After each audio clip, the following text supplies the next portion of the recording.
your game. Vivo V15 Series. Vivo.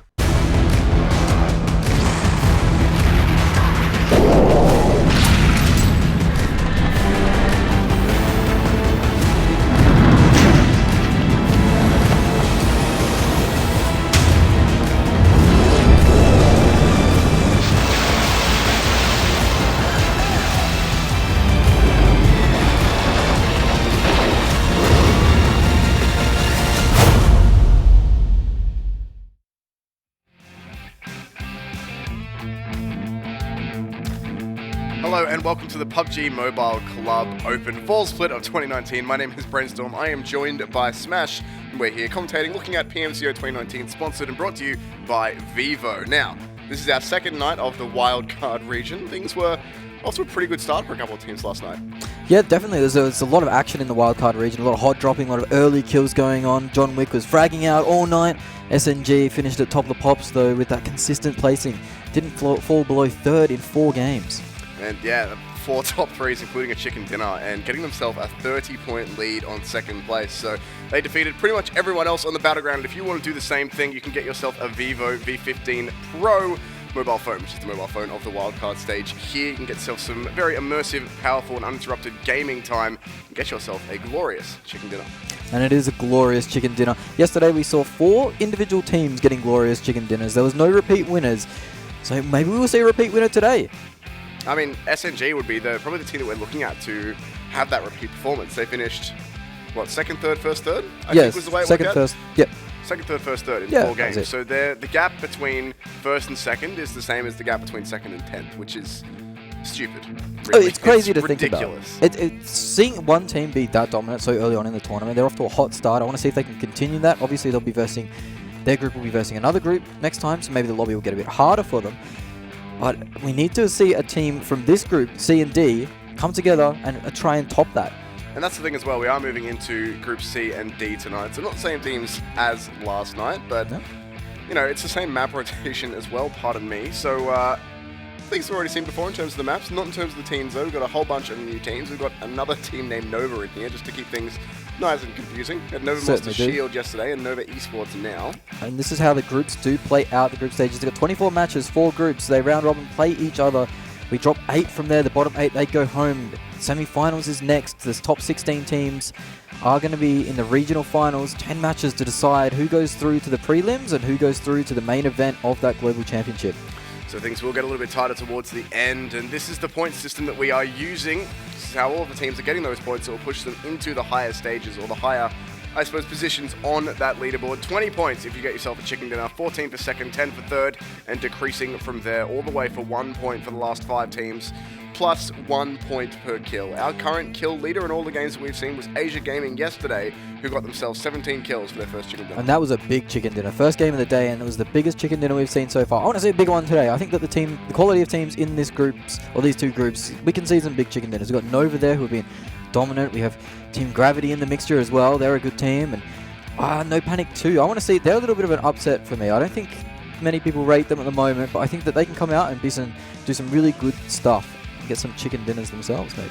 Yeah, certainly that's what we'll be looking for. So these are our 16 teams of tonight. This is the second half of this region. We do have 32 teams per region, 6 teams, so it's like 192 teams or something like that in total, if my maths is right. But we're looking at the second 16 of the wildcard region at the minute, and then once we've done that, once we finish with tonight, all of our wildcard teams will have played 1 set of games, and we'll start mixing up the groups. So tomorrow we move into A and C, then B against D, and then we continue mixing it up from there.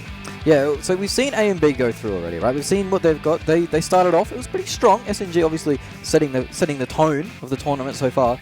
I want to see what this C and D group have. Is there anyone that's going to match that? Or is it going to be a more even battlefield where, you know, teams are upset a little bit more? Is there going to be any hot drops? Who's going to come out dominant? Is there going to be a John Wick in these 2 groups where just a dominant player that's exciting to watch? And if you weren't watching yesterday, his name's actually John Wick. We're not just saying that because he was getting a lot of kills. It's actually John Wick. Yeah, no, it's actually John Wick. And he was very exciting to watch. Yeah, it was great to see, and SNG obviously very great to see as well. Nova was a bit disappointing, the first Nova team, but maybe their sister team can step up and do the organisation proud. Certainly, that's what they've been looking for at this point. And Look, I think our records so far, we've had a 17 kill chicken dinner. And a 14, so we're looking to beat that. And then we've had a 13 minutes until first knock. I think Yeah, that was in the South American qualifiers, yeah. It's like in terms of what we've seen in the past day of PUBG that we've been casting, we've seen a 17 kill chicken dinner and a 13 minutes peace. Yeah, did the peace treaty for 13 minutes, yeah. What's the armistice, I guess? I don't know. Yeah, What's armistice the word I think it's called for it, yeah. Anyway, yeah. 13 minutes until first knock is the slowest start to a game that we've had, so we'll see if we get that tonight. But I'm not thinking we will. Generally, these wildcard regions have been very fast. I mean, we had one team last night, 404 error from the first half of Group, I think we were in Group A, or Group A or B, whichever one they were from. They got a team wipe in the first 5 minutes of the game, 3 out of 4 maps. Yeah, they were playing so fast-paced, and that was John Wick's team, and they were running around with pistols in a car, chasing people down. If people spread out at the start of the game to try find cars, try loot efficiently, and they were just hunting in a pack. As soon as they were getting their pistols, any weapons they had, they'd all get into a car and chase individual players down. It was very fun to see. Very clowny, but it's their game plan. It worked. Getting those kill points, they're so important in this game. Absolutely are. Now, 4 matches for tonight. We start with Erangel, then Sanhok, then Miramar before we finish on Erangel again. And speaking of, we are dropping in already. Straight into the action as we see the teams parachuting on top of each other. There's some very close parachutes here. Careful you don't get tangled up, fellas. Goodness me, we were wondering if there was going to be hot dropping. All right, there we go. KC, or what was it? W2C. It looks like they've bailed out a little bit to have some space still for themselves. all over the shop though. JUPLAY and yeah, it looks like JUPLAY and maybe it was Way2 Champion dropping straight on top of each other. Looks like they've called a little bit of truce. One's chicken out. We've got an early M4 here. He's got Truce 2 is guns. the word I was looking for. No truce, yeah. Thank you. Didn't have it. So as we see early spam coming in, he gets tagged in a little bit on the coast as he tries to rotate away in that vehicle. Oh, it's so risky to take this. An early knock comes in already, JUPLAY. And that's an easy confirm as That's an easy point. Straight away we have action. These wildcard teams, they don't disappoint at all. Well, we've got a sidecar first. Oh, I hope they go and drive. Run him down? Yeah. Let's go, yeah. boys. Risky business. Oh, yeah, see, you move to the sidecar to balance the weight, yeah. Does that work? I don't think so. He's going for the shotgun drive-by, actually. Not going to try run him over. So, yes. That thing is very unstable. Just on the drive-by with the shotgun. Yeah, that is not the vehicle you want to be using to rotate as well. You want to find the bike without the sidecar. It's just way more stable. And if you're in the sidecar, you're a pretty easy target. Just kind of a hitbox that's a big circle, essentially. So you don't want to be stuck into that when you are rotating. So another knock comes out. Looks like that's the side of UNG getting knocked out too. So that's a Unicorn Gaming taking a hit early.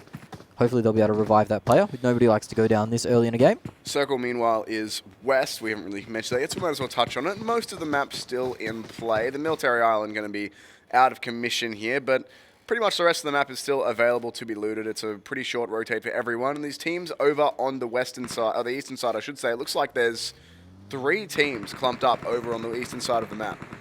Yeah, it does look like there's a lot of teams on top of each other now as we see Unicorn Gaming again taking fire on this east side of the map. They have Nova close to them as JUPLAY have found another player from that squad of Way2 Champion and confirmed the kill. So JUPLAY already starting off with 2 kills. Way2 Champion losing 2 already. Has Justice taken off 2? Goodness me, double knock. Actually, no, that was Unicorn, never mind, but quick kills coming in. Unicorn Gaming have already lost a player. Ryan gone down very early, so they do need to get themselves a bit of damage here and recoup some losses. Going to be getting away from the Justice boys now, rotating away in their vehicles. This town looks like it's pretty hot here as well. SRY and CQT both hanging out in here. Both the west coast and the east coast of the map taking fire at the moment. There's nothing going on too much in the middle. They are just poking at each other. DDS, they're going to manage to find a good loot here. Team Dodgy, they've got Yasnaya all to themselves, so they're going to be looted up. So we see more gunfire raining out. The teams are very active in this early game so far. Setting the pace, it's this wildcard group. Yesterday in our first game, we had a squad wipe in the first 3 minutes, as you said. Yep. 404 taking a squad out. 5 kills for them in the first as many minutes, essentially. Again, in the first game of the day on the wildcard, we see Pachinki roof jumping. That's a pastime that I do love, actually. Getting on those Pachinki roofs and finding those unsuspecting victims on the floor. The best part is, you don't have to shoot anyone while you're doing that. So you need accuracy. You just got to jump. Yeah, it's true. You can use these roofs to get some valuable information here. As long as your teammates back you up, make sure you're not going to get shot from behind, as we see the man just hide on the roof. He gets knocked out by a nade, actually, so a very well-timed nade there. The team's sorry. Feeling a bit sorry for that one. You know, I'm not sure if it is actually Team Sorry or if it's just SRY, but I'll allow it for the joke. Yeah, I think that is just SRY, but... I'll allow it, all right? You worked it in there. You've earned it. It's fair play. If you're going to name yourself SRY, then you're going to have to deal with that eventually. Exactly. Got to have a bit of a roof battle here between the aforementioned SRY and the CQT guys. Looks like you is up on the roof. You's on the roof. You're on the roof, mate. I'm on the... I'm not on the roof at the moment. Wouldn't want to be in the roof of this building. It's pretty high up. Pretty risky, but looks like no engagements just yet. Both teams, though, very aware that they're not alone, pardon me, in this town. No, they definitely know that there's something afoot, and I don't think they want to get into an engagement this early. Neither team is really too well equipped. You see a level 3 helmet on you, but just a level 1 vest. He has good weaponry, good healing as well, but you don't want to be using that so early on in the game. You want to kind of keep your armor and keep your helmet intact for those later portions of the game where the kills start to come a little bit easier just because the circle is so small. And fighting in Pachinki can be very difficult to get those trade kills or get those confirmed kills. Yeah, you might knock someone through a window, but you can't really push in and take advantage of that without knowing where his teammates are. So I think this is just going to be a lot of argy-bargy, but I don't think a lot's going to happen off this. At least not until that zone shifts and forces them out. And that's quite a way off from happening. Circle's not going to move for another couple of minutes yet. And then that team, WTC, that has, WTC, sorry, has found themselves refuge on the south side of the map, running away. They are down to those 2 players, away to champion. Looking like they're going to be playing in recovery mode for the rest of this game. I don't think they'll be going for too much aggression, just because it's a bit difficult as 2 men. You can maybe chase the edge of the circle, get some kills, and maybe third party some teams, but I don't think they're going to be the aggressors. That's for sure. Having a look at the eastern side of the map, we do have a couple of teams looting over there around Milta and Milta Power. This is where UNG hanging out. A couple of teams up at Lipovka as well. I'm surprised the Nova were in that engagement on the eastern coast of the map with Unicorn and Justice, but they chose to rotate north to the edge of Yasnaya. I was surprised they didn't take the fight. They managed to get 1 kill in that engagement. They just didn't choose to finish it off. So I guess it's good discipline from them. You don't really want to trade players at this stage of the game. You kind of want to get those little pick-off kills and keep your loot up. You want to keep as 4 players alive as long as possible into that late game, so you can make those rotations and you can cover the angles for your squad. As we see, circle closing in now. Players will start to take damage slowly from this. Nobody's going to be too pressured to rotate. You can heal through the level 1, the first zone damage quite comfortably. As we see, all teams are in pretty decent position. I don't think there's going to be anyone squeezed out too much. It really depends on where this next circle goes. There's not that much water in play in the circle at the minute, so it's pretty free to shift anywhere it likes, and that could force some teams out, but looks like the majority of the server is relatively central right now, so barring something very drastic, they should all be okay. No, it's a pretty friendly circle, to be honest. There's a lot of play, so there's only about 15% water, I'd say, maybe maximum 15%. So a lot of the zone is playable. And you see, we've got the map up, but if you can see, there's a lot of teams in the center of that circle, in the compounds, ready to go. And unless there is a drastic shift, I think there'll be a little lapse in action for quite a while.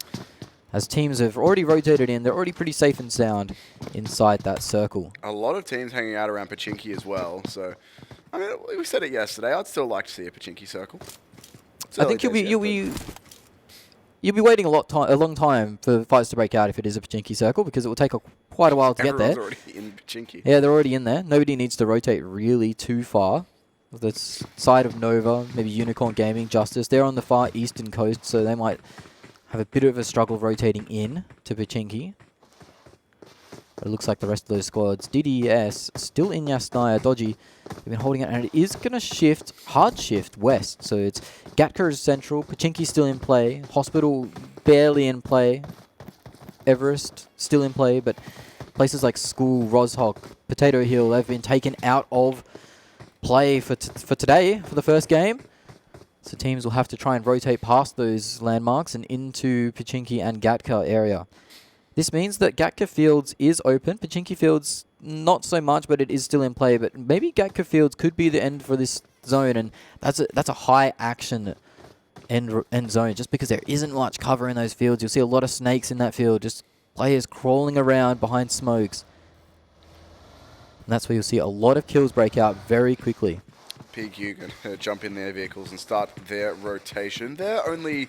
Well, actually, they're still in the circle. They're on the very northern side, but they're going to move themselves a little bit more central, try and find themselves a bit of extra cover.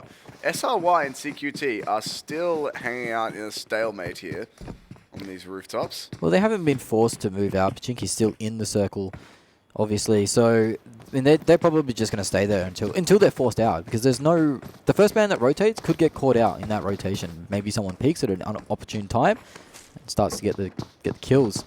So you really don't want to be showing too much at the moment. So I don't think either of those squads will be trying to rotate away too quickly as we see more movement coming in. That's the side of Nova getting chased down a little bit by the Unicorn Gaming fellas. Unicorn hopping out, maybe having a shot or two, but don't know if anything's going to happen. He has that DP, the dinner plate.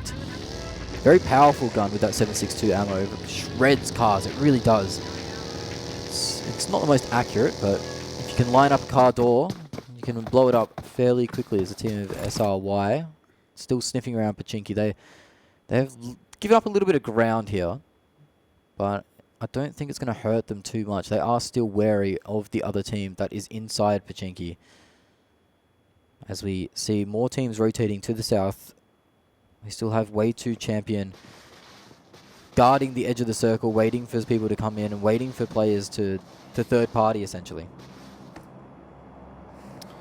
So a pretty quiet start to the game here. A couple of early gunfights, but at this point we're sitting 11.5 minutes in. We've had a couple of knocks, but no one in too much danger yet. I think we have maybe one team of 2, a couple teams of 3, but no one's in too much trouble at the minute. The zone is starting to push in, so surely we will start to see some teams knocked out at the moment. CQT might just have found a line on some of these SRY players, but otherwise, stalemate continues. It's got the M24 out, wants to take the shot.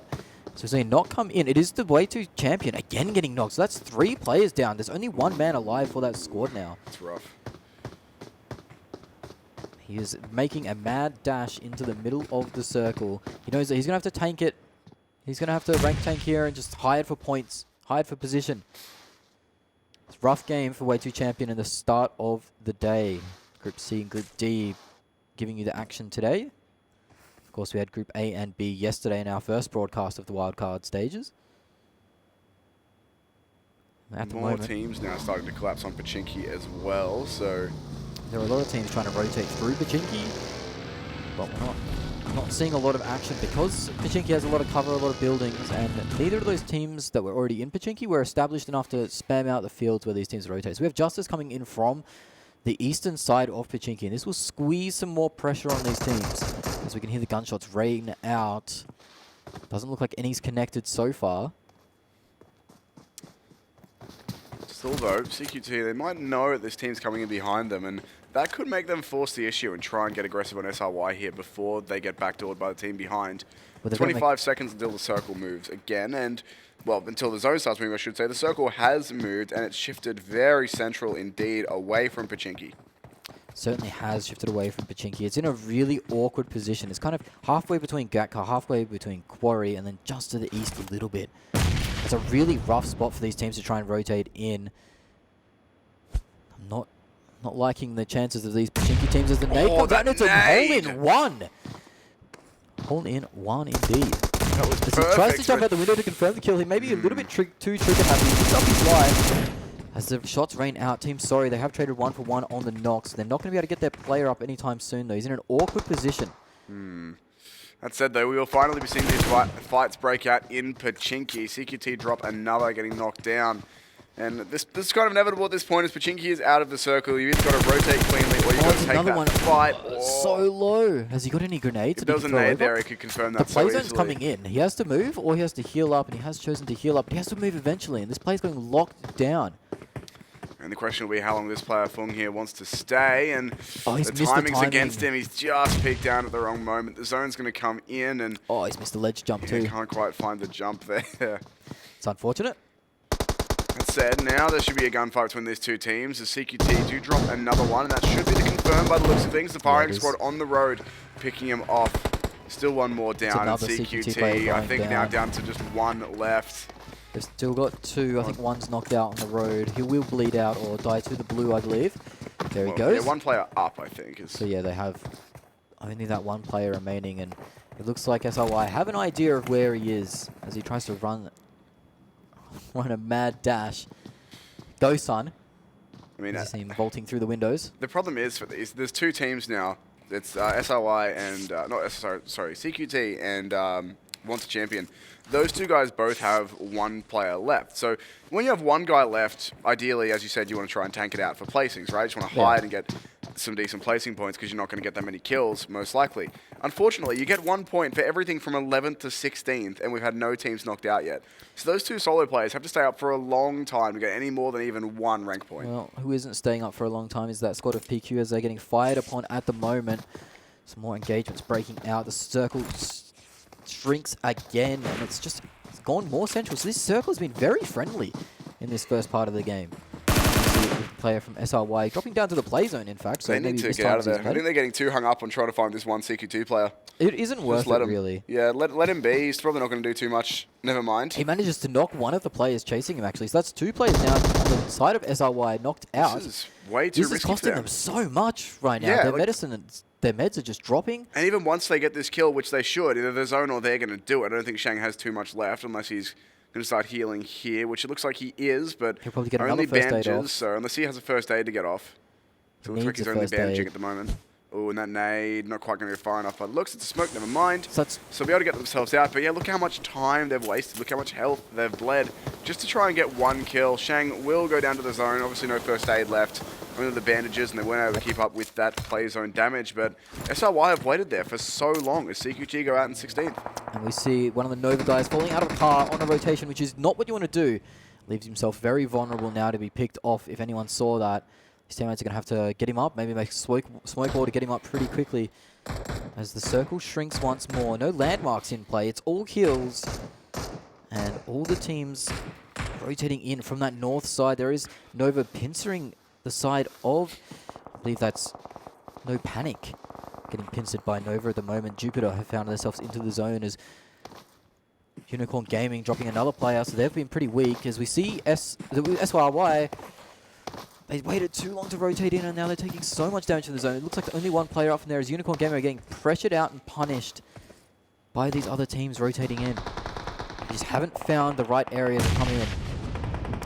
And then Unicorn, I think, should be going down here in just a moment. They've lost a lot of players in the last few moments. They've got one player alive, and he's rotating straight into the PQ side in a car. I don't think he's longed for this world.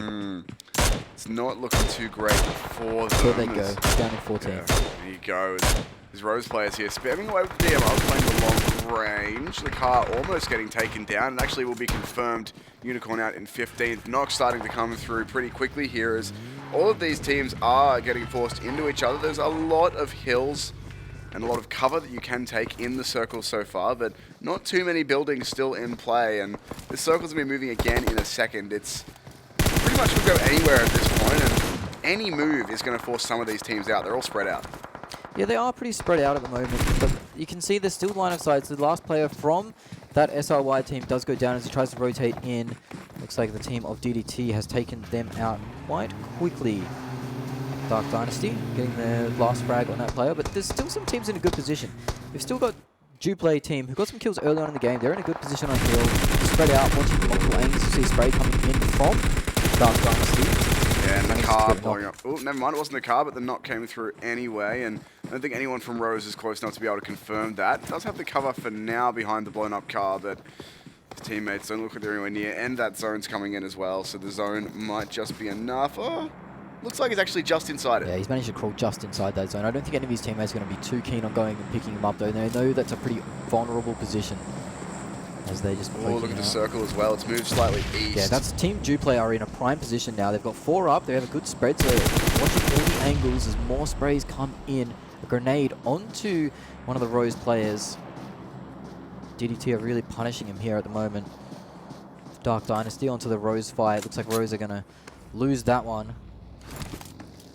Certainly appears that way so far. They are trying to use the cover of their smokes to get their cars moving, but Rabbit here in the buggy, as soon as he goes around that corner, he's going to get lit up, and they're not even going to risk it. Looks like they do. Just want to sit here for now and then maybe try and make their way out on foot. TG quite a way to go. TG, they're joining the game too now, starting to get some knocks out. Rose have just managed to sneak away behind the house. They do get out for now, but it's going to be pretty difficult for them. Nova have complete control of this compound. Yeah, they're taking it to no panic right now. Laying down some heavy shots as we see Rose trying to rotate in. He's going to rotate into a few players. He gets one knock. Doesn't manage to live though, and that might be Rose out in fact. I believe, yeah, that's Rose eliminated as far as I can see. So down to 11 teams now as Rose go out in 12. That's a bit of a risky carb move, but not going to flip it, so no harm, no foul. JUPLAY Team getting some more damage across. Trades coming every which way at this point, and there's a confirm as well into one of DDT's players. Yeah, they went for the southern rotation just past the team TG. They got lit up by that team in a compound, but TG now have to rotate themselves. So will they come in behind DDT where they just knocked players out, or will they choose to go north where Justice will meet them? Look at where Wanted Champion's last player is as well, by the way. He's only just moving towards the circle now. Hanging out in that compound there. Probably going to stay in cover for as long as he can, being the only player left, and hope that other players will knock each other out and give him some rank points. Considering how long he's been a solo player, he's doing a pretty decent job. Like, he hasn't alerted anyone to his presence. He's been very disciplined with that. You see nades coming in, doing a lot of damage. Will it be enough to get the knock, though? The next one's about to explode now. There it goes. Pops off. NG taking a loss. That's Aldic knocked, and that Nomad Molotov Gaming might just confirm. No, I think he's going to be able to move away fast. No, never mind. The other nade comes through. That'll be the confirm. So NG lose one. Aldic down. 33 players left. 11 teams still up as we get into the final phases of this game. The last couple of circles coming through in just a minute, but most teams still in a pretty good position. DYNASTY, I believe now, they're down to one player as well on that eastern side. It's popping off all over the place there as we see another knockdown from the Marauders. They've been knocking a lot of players out on that side. As Sen from TG getting some more kills. They've been in the kill feed a fair bit. He's got about 4 kills in the last couple minutes I've been watching. DYNASTY, there you go. They will get eliminated in 11. So and that means that for our solo players, there's still 2 or only 1 now. Our solo players have just been given a point, because we're now into the 2-point range. TG are now getting punished and pressured as Sen goes down, and she might be the last from her squad. Again. So Team Gravity go out and take position.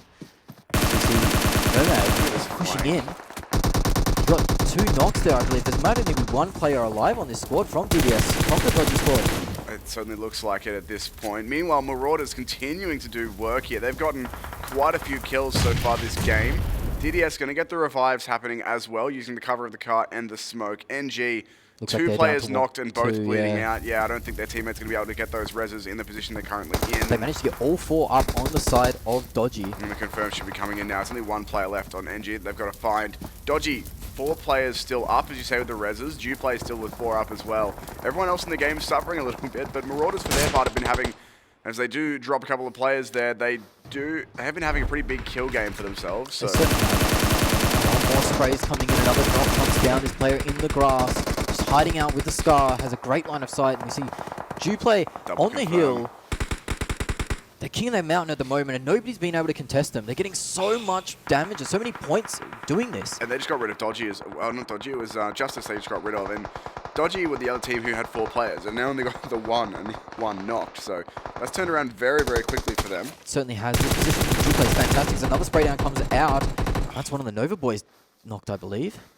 So Marauders and JUPLAY looks to be our leaders in terms of kills at this point. Obviously, we'll have to confirm with the final scoreboard, but based on what we've seen so far, that looks like the way that it's been going. Certainly there's been a lot of kills for them. JUPLAY looking for some more spam. Kills already, and there's a lot of kills ready to go. This Nomad Gaming player could play spoiler though. He could get an easy kill here and then maybe move on, but he knows that there's 2 around. So as soon as he goes for that first knock, he might be in trouble as JUPLAY are getting more and more kills. They're up to 9. Dodgy. This could be a big chicken dinner for them. There's 12 still alive. And they've got 4 players. They've got a lot of opportunities here. There's still 8 kills left on the map for them. That would be a 16-kill chicken dinner if they can grab it, which wouldn't quite beat our Asia Gaming 17, but still be a very good performance for them. They've gotten a lot of kills so far. The play zone, though, are going to take one of those potential kills from them. And that I believe it's a fantastic way to start the day. Another team bowing out as well. More importantly, Wanted Champion are still in this. They are. They've made themselves into the top 6 as he just goes down. As you mentioned here, he falls down. So you cursed him. I really did. But from being the first team to go down to 1 player, I think, to make it all the way to go out in 7th, I think. Yeah, sure, you're not going to get many kills with one guy against everyone else, but you're getting placement points to make up for it. That's probably best case scenario. We see Nova Esports getting dropped out too. So we have 8 alive with 5 teams. There are a lot of snakes in the grass now. I think that JUPLAY might be the only team with multiple members alive. JUPLAY have dropped one. Yeah, actually, here we go. no, they So haven't. it's 4 solos versus the 4 men of JUPLAY. This. Oh, he gets knocked out. So one of the JUPLAY members goes down pretty quickly. I don't know if he's going to be able to be rezzed. He's in a position where he could be flying over. Oh, there we go. There's the confirm. So JUPLAY will be able to get that res now. Nobody else is in a position to contest it. And looking at where the other solos are, they're all sprayed out around this crate pretty much. And JUPLAY, One of them's been found. they're outside the zone, but this should be a pretty easy chicken dinner for them. There you go. They've got it happening now. Just 2 kills remaining for them to find. Still with a whole bunch of players up as No Panic 2 bow out in 4th position. No Panic 2. The admirable finish for them. So top 5 in the first game. You'll be happy with that. It's a good way to start the tournament. 11 kills on the side of JUPLAY with 2 players up. They could have a 13-kill chicken dinner here to start off the day as a player goes through on the buggy to try bait some information, I believe. He's just moving around. He gets a tire shot out. He goes for the spam on the man like a great. He just finishes it off. But now they know where one of those players is located. As one man pushes up to try and get the finish. If he doesn't manage to get the finish here, it could be quite embarrassing. They've pushed them into each other, it should be. Yeah, it's the end of that. So now it's only 1 player left for JUPLAY to find. Yeah, it's Taran, who was from Marauders, who's had himself a pretty big game. JUPLAY going to grab this crate as well just to make sure of it. Taran, that's another kill for him. 10 kills from Marauders so far this game. He will be going down. It's JUPLAY to grab the chicken dinner, but Marauders, an admirable effort from them. 10 kills as they go out in 2nd, but that said, it was, pardon me, a 13-kill chicken dinner for JUPLAY. They're going to be pretty happy with that. Oh, so that's a great way to start the day. 13-kill chicken dinner. That's big points going through. Again, credit to Marauders, though. 10 kills. They got a 2nd place. That's good consistency. That's a lot of points still in the bank. So they'll be happy with that effort. I think all the teams in the top 7 will be pretty pleased. Obviously, Way 2 champion dropping so many players early. And this is the start of the game for them. They dropped 2 players almost instantly from this point. And they still managed to get a 6th place, I think. They will fall a little bit lower than that, obviously, because I don't think they got They didn't get a single kill. any kills. No, they didn't manage a single kill. They still would have done alright just to get that sort of placing happening. So They made the best pretty out happy of with that. Exactly, they had a pretty terrible situation to be in, and to stick around and still get the 6 or 7 points for that position. It's not bad. It's not bad at all. I'd be pleased with that if I was their coach or their managing staff. You see the spray downs coming. There's so many good sprays. Unfortunately, the whole squad gets revived there. So that spray was for the north. Just see the recoil control that these players do have. It's very impressive. This JUPLAY actually on the string down. Great moments.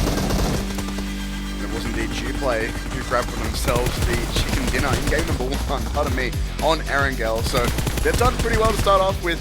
I think that's our 3rd highest kill game. We've had a 14 to 15 to 17, I think, have been our 3 highest chicken dinners in the 3. Well, this will be our 3rd broadcast now. So the 9 games of PUBG that we've watched so far for PMCO 2019. So I think that's pretty admirable from them. They're going to give themselves 34 points off the start. Marauders, though, not going to be far behind them. They should be winding up on 24, I think. They had a 10-kill game and got 2nd place. So should be 24 points for them. We'll check that when we come to the scoreboard. But an admirable effort from them, too. It's a fantastic start for this C&D clash. I don't think any team will be too disappointed. Obviously, the teams that went out early, they'll be a little disappointed. But the team for me, it's made a bad decision. I just got punished for it. Was that SRY team? They stayed in Pachinki too long chasing that one player, and he managed to. And they didn't even get that kill because he died to the play zone. Exactly. So they hung around so long and didn't even get anything out of it. Yeah, he denied the point by dying to the play zone, and he managed to force those players to chase him around for so long that 3 of them ended up falling. So SRY could have rotated in earlier, got into a good position, and had their 4 players alive, maybe make something into the late game, but they were chasing that one kill for too long,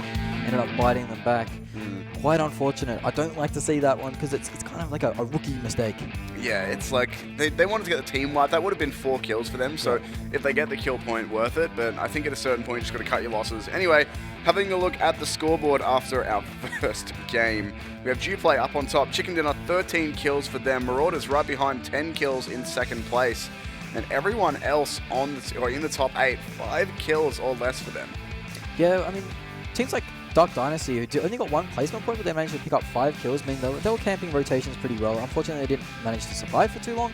But you have teams like Dodgy, who are looting Yasnaya. They managed to get an early rotate in. Managed to get 7 points for themselves. So not a great start to the tournament for teams, probably from 6 below. But it's good to see big names like Nova, JUPLAY, Marauders, all stepping up and having a nice game one. They'll be happy with that little start that they've made themselves. As we see the bottom of the scoreboard, we've got Way 2 Champion, the ranked tankers, they managed to get 5 points for themselves. Team Gravity also on 5 points after picking up 3 kills.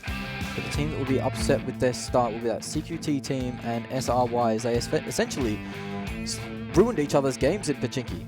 Yeah, they really did. That was pretty. That was just. They had that battle in Pachinki. They had the Mexican standoff in Pachinki for probably a good 5 to 6 minutes. Then the zone came in. They took the fight and then still hung around. I mean, I think CQT are going to be pretty happy. They dropped 3 players, but their last remaining player managed to be a nuisance for long enough that SRY dropped 3 to the zone just trying to get out. So I think they won that exchange, to be honest with you. Even if the points don't really favour either team. If you're CQT, you lose the gunfight. You lost the battle but won the war, right? Yeah, almost. It was mutually assured destruction. So it was crazy stuff. And if you are Team SRY, you'll probably be a little bit mad at CQT for not giving you that 4th kill and just moving on with the game. So maybe there's a bit of a rivalry forming there in Group C. We'll see how it plays out for the rest of the night. It's a little bit early to call after one game, I think. But maybe we'll have to keep an eye out on that. We do have one more Erangel tonight, so maybe we'll end up with some more strange Pachinki standoffs. Yeah, some roof climbing and strange Pachinki action is what you like to see. You want a Pachinki circle, we didn't get it, but we still got some action there. We did indeed. Now we have 3 more games for the night. As mentioned, the last one of them will be Erangel again. After this we move to Sanhok, then Miramar. So 3 more games for Group C and D of the Wildcard region here at PMCO 2019. But before all of that, a short break. We'll see you right after.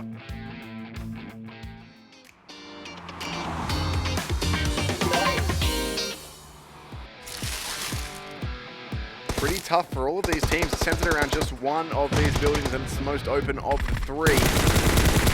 CQ though, just going to fight to spray through. That should be the confirm as well.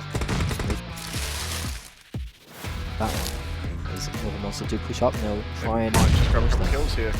Like 2 players to rotate down to cards. Going to spray down double confirm here. 2 players down for RS. Nothing they can do. Their cards should get away to freedom. 404 considering that crate, but not in the clear to be able to go get it just yet. Instead, the kills now start to come in. John Wick getting involved once again. SMG taking out some F7 players. There goes John Wick a 3rd time. Cleaning up F7 right now before finally everyone converging on this road and the hills around it. The good boys under a lot of pressure. So close now. They're under pressure. Are they giving out the pressure? Might be right, actually. Maybe it's Turban here. They're going to push straight for these kills either way. He's picked up one. He's going to go for the second too.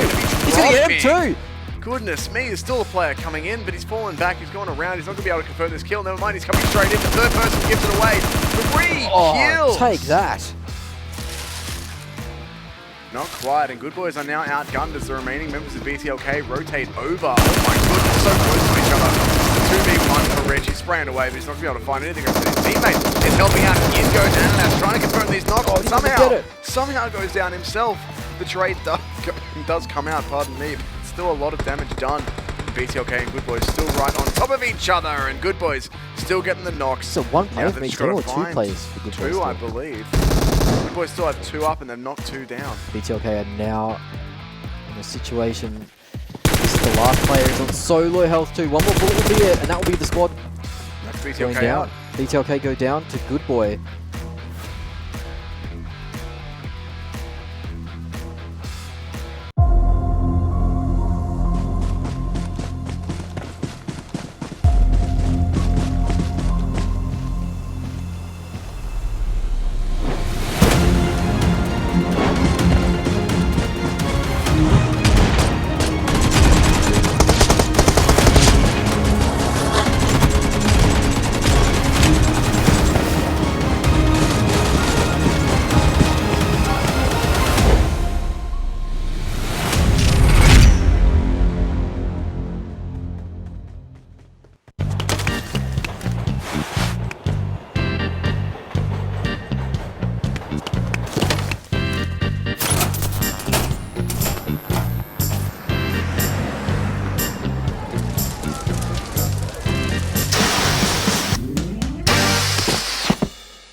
PUBG Mobile Team Deathmatch.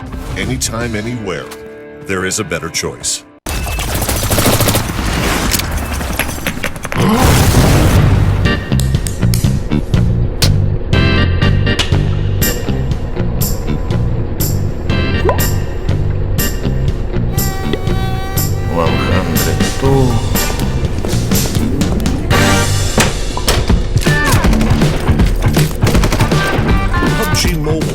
Deathmatch.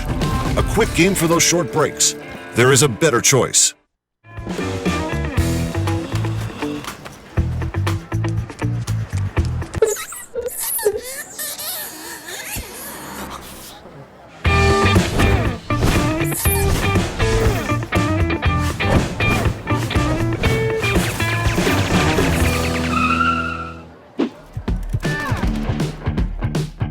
PUBG Mobile Team Deathmatch. Endless respawn, endless fun. There is a better choice.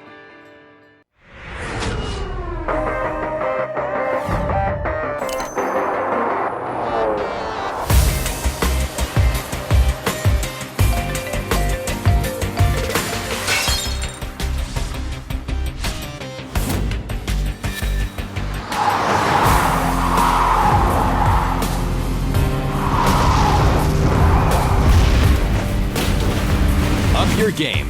Vivo V15 Series. Vivo.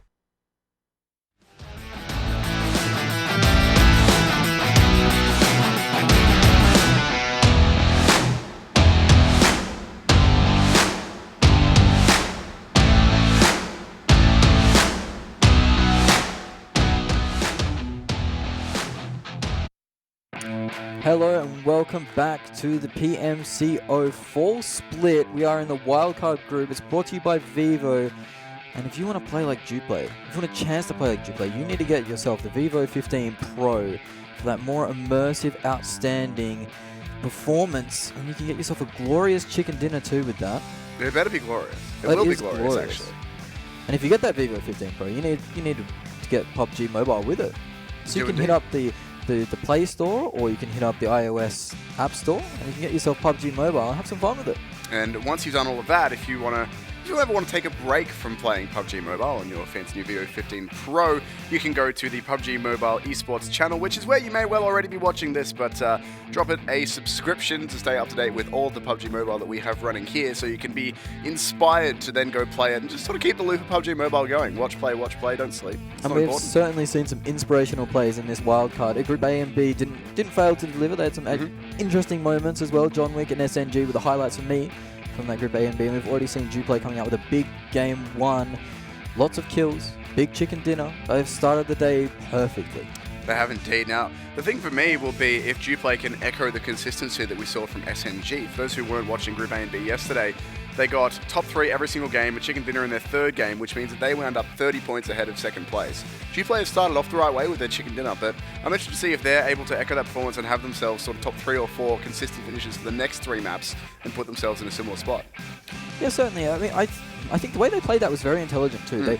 They were in a very good position for the whole of that map, essentially. They had really nice position, but they didn't take too many fights, right? They had a line of sight on pretty much a whole map going into about the last 8 to 10 teams, but they picked and choose their fights very well, because if you take too many fights, maybe you get backstabbed by that third party, but they really never let anyone have an opportunity to third party them. So well played to JUPLAY. They value the chicken dinner over chasing those frags. And they pretty much won that game with still 5 minutes left to play, because we had, I think it was like we had 9 players up, and it was 1 full team being JUPLAY and then 5 solos. So they pretty much had that game handed to them. They just had to, well, not handed to them, they earned it, of course, but yeah. They were a team of 4 up against a whole bunch of solos, and they pretty much just had to play it carefully and coordinatedly and be able to get all of the kills they needed, and they wound up with a 13-kill chicken dinner, I believe. And as soon as they knew that it was just solos versus the 4 members, they sent a man on a scouting mission in the buggy. Yeah, he ended up getting a baiting tire up as well. blown out. Yeah, he ended up getting a tire blown out, which was unfortunate, but he knew where the players were, and then the rest of his team could come in and flush out those kills and secure that glorious chicken dinner.